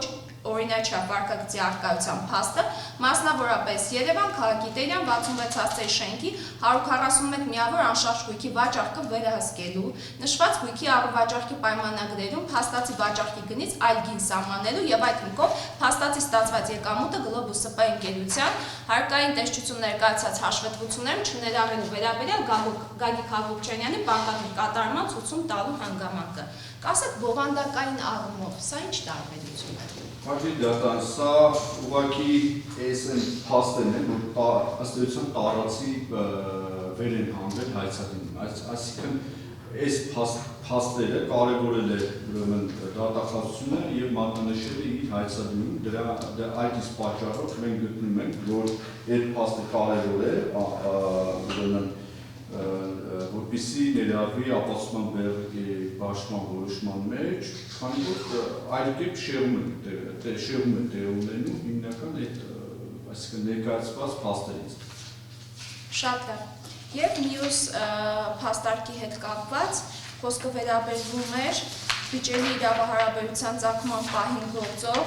հարկերի մասին օրենքի 30.1 հոդվածով, որ որոշման մեջ պետք է լրացվի առկա արդյոք 4 միլիարդ 406 միլիոն 948,142 դրամի չափով հարկային պարտավորություն սույն գործով հայցվոր դատախազության կողմից հայցադիմում դատարան ներկայացնելու պահին։ Նախորդ դատական նիստի ընթացքում ես մանրամասն այդ հարցը ձեզ հետ քննարկեցի եւ նշեցի, որ սա իրավական հարցադրում է, որին պիտի դատարանը անդրադարձ կատարի եզրափակիչ դատական ակտով։ Դուք դարձյալ գտնում եք, որ սա ենթադրում է որևէ փաստական հիմքեր ապացուցի։ Ինչը պետք է ապացուցի հաշվի առնելով այդ նորմի դիսպոզիցիան։ Տեսեք, նախորդ դատական նիստով մենք նշում ենք իրավական հնարավորությունը, այդ դեպքում այո, ըստ էության դատարանն է իրավացել, բայց այս դեպքում ինքնին արկայությունը պարտավորության, դա փաստական հիմք է, փաստ է։ Այսինքն պարտավորությունը կա, թե չկա այդ հարկային, այսինքն դա գտնում ենք եւ ընդունում ենք, որ դա ապացուցման ենթակա փաստ է, որը որ մենք պետք է ապացուցենք հարկի դատարանում։ Դուք Չէ, մենք ենք նշել ենք, մենք ենք որ արկայի արդյոք դրամի չափով հարկային բան դատարան ներկայացնելու պահին։ Այո, դուք եք ապացուցելու, այդպես եք նշել։ Ինչ ապացույց պետք է դրա կապակցությամբ ներկայացնեք, պարոն Հարությունյան, որ դատարանը երբ որ ապացուցման պարտականություն է բաշխում, դատարանի մոտ էլ պետք է գործնականում նաև պատկերացում լինի, թե այդ բեռը արդյոք տանելի է պատասխանողի համար կամ հայցվորի համար, վերջինս օբյեկտիվ հնարավորություն ունեն ներկայացնելու ապացույցներ, եթե դա իրավական զուտ դատողություն է, ինչ պետք է ներկայացնեք դրա կապակցությամբ։ Կոնկրետ ապացույց չենք կարող ներկայացնել, իհարկե, այն դատողությունները։ Այսինքն իրավական եզրահանգումներ եք ներկայացնելու, պարոն Հարությունյան։ Հարգին դատարան ոչ թե իրավական եզրահանգումներ են, այս գործում արկա փաստերի համակցության պայմանը, ոչ թե իրավական եզրահանգում է լինելու, այդ ինքնին պարտավորություն դատարած լինելու հանգամանք։ Շատ լավ, պարոն Բաբայան, այդ հանգամանքը ենթադրում է որևէ ապացուցում պահանջող փաստի առկայություն։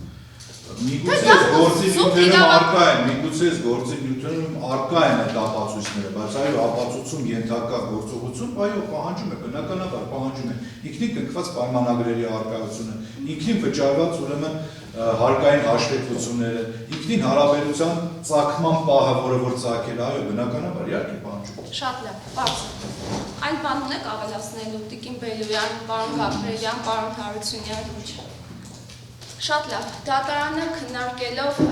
Վլադիմիր Գաբրելյանի եւ Արսեն Հարությունյանի կողմից ներկայացված ապացուցման պարտականությունը բաշխելու մասին որոշման մեջ փոփոխություններ կատարելու անհրաժեշտությունը գտնում է, որ երկու միջնորդություններն են ենթակա են մերժման հետեւյալ պատճառաբանությամբ։ Սկսենք պարոն Գաբրելյան, ձեր միջնորդությունից, քանի որ որոշակի առնչակցություն կա նաեւ պարոն Հարությունյանի միջնորդության հետ։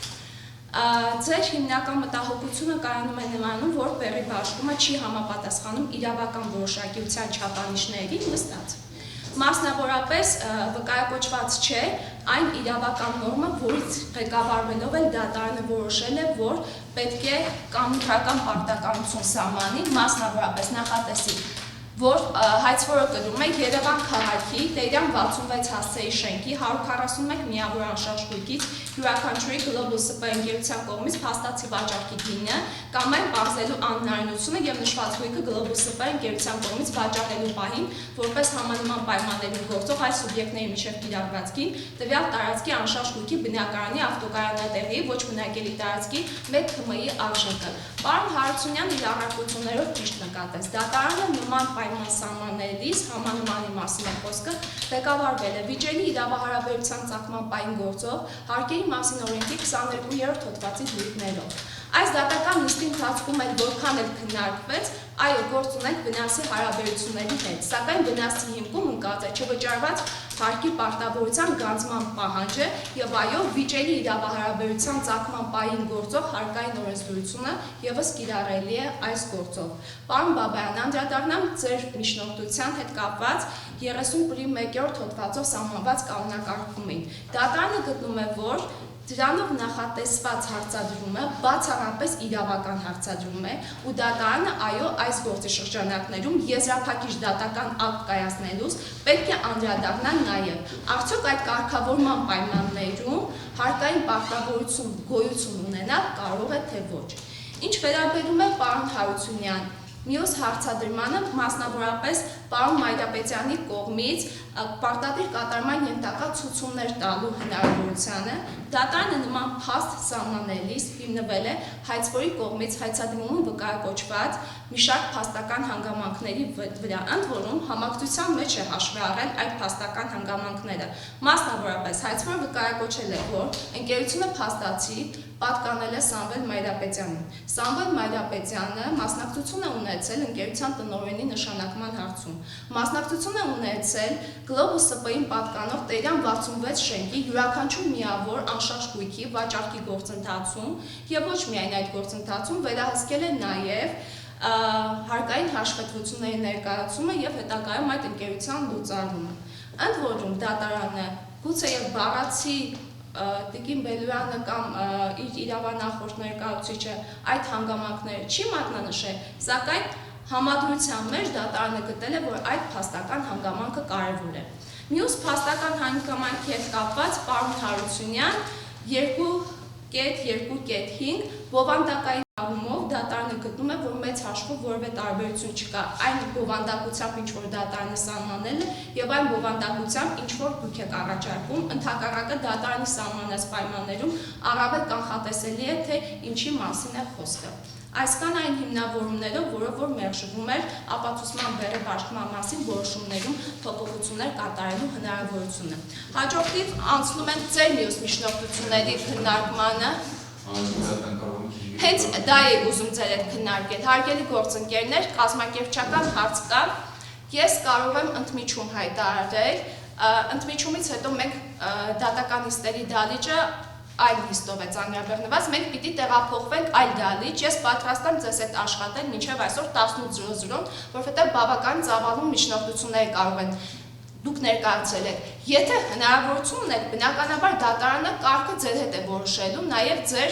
մասնակցության հնարավորության պայմաններում։ Դատարանը շարունակի մնացած միջնորդությունների քննությունը։ Եթե հնարավորություն չունեք, ցանկություն կա, կարող եմ տեխնիկական ընդմիջում հայտարարեմ, որպեսզի դուք վերջնական կողմնորոշվեք դատարանը հայտարարում է 10 րոպեով տեխնիկական ընդմիջում։ 26-220 հակակոռուպցիոն քաղաքացիական գործի քննությունը հայցվորի ներկայացուցիչը գնացել է, թե նիստերի դալիճում է։ Հարգելի դատարան, ես փորձեցի դրսում են հարցազրույց։ Շատ լավ, մինչև կմոտենա ձեր կարծիքը լսեմ, ինչ կարծիք եք, հարգելի գործընկերներ, կարող եք շարունակել նիստը։ Հարգելի դատարան, չեմ միջնորդելու ենք, քանի որ նաև ընդմիջման ժամի մեջ ենք մենք հիմա, չգիտեմ անցած 10-ին, անցած բան Ոչինչ, մեկ ես էլ եմ ասում։ Անցած քննարկմանը մենք քննարկել ենք ընդմիջմանը շարունակել հնարավորությունը թե ոչ, բայց ընդմիջման ժամը համեր այդ ծանրաբեռվածություն ունենք, միջնորդում ենք գործի քննությունը հետաձգել, միջնորդությունները այդ դատականից։ Հա, պարզ է, պարոն Հարությունյան, որ դուք նույն տեսակետի եք, դուք էլ պարոն Գաբրելյան։ Ծանրաբեռնվածությունից ելնելով չեմ կարողանում շարունակել։ Հա, հասկանալի է, շատ լավ։ կարող եք տիկին Բելյանի հետ կապ հաստատեք, որպեսզի հասկանաք մոտենում է դատական նիստին, թե ոչ։ Թող մնա արձանագրությունը։ Թող շարունակվի ձայնագրումը։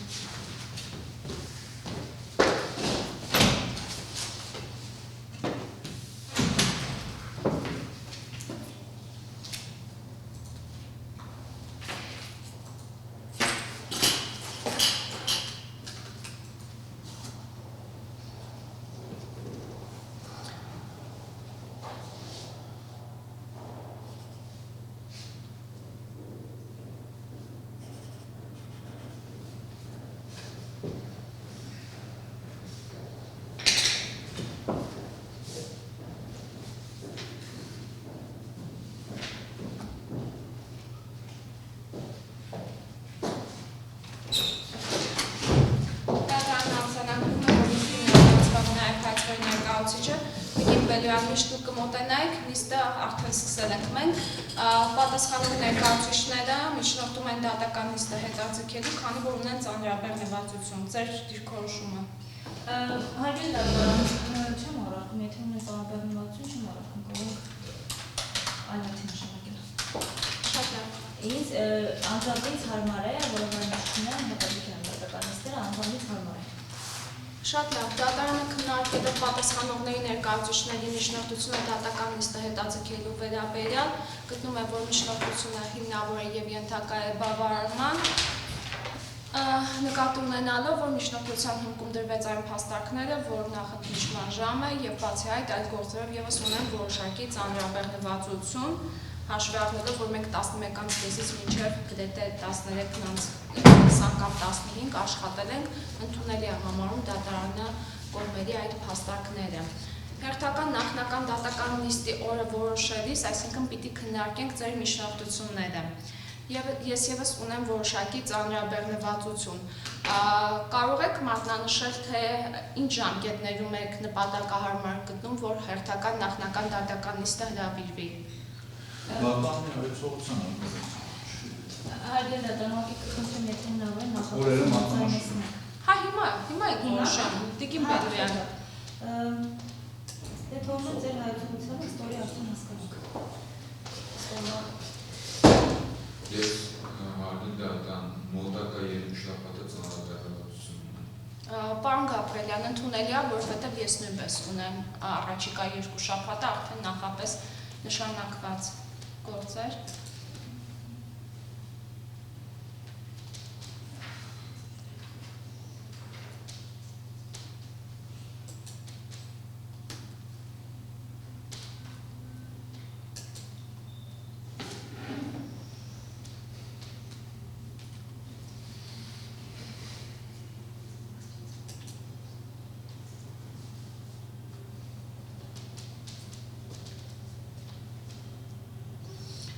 Եթե պայմանական ձեզ առաջարկեմ հոկտեմբերի 14-ը, ծանրաբեռնվածության առումով ինչպես է, այդ երկու շաբաթը արդեն իսկ հաշվառմամբ եմ առաջարկում հոկտեմբերի 14-ը, ընդ որում պիտի առաջարկեմ 16:00-ին։ Իսկ ունեմ ես։ Ես էլ ճիշտ եմ։ Այդ դեպքում արդեն հաջորդ երկու շաբաթներին ես էլ որոշակի ծանրաբեռնվածություն ունեմ։ Ես կարող եմ առաջարկել հոկտեմբերի 27-ին ժամը 15:00-ին։ 15։ Այո։ Հարմար է։ Հարմար 15 Այո։ Մնացած բոլոր օրերին արդեն ես էլ որոշակի ծանրաբեռնվածություն ունեմ։ Այդ դեպքում այս գործով հերթական նախնական դատական նիստը հրավիրվում է 2025 թվականի հոկտեմբերի 27-ին ժամը 15:00-ին։ Դատական նիստը հայտարարվում է փակված։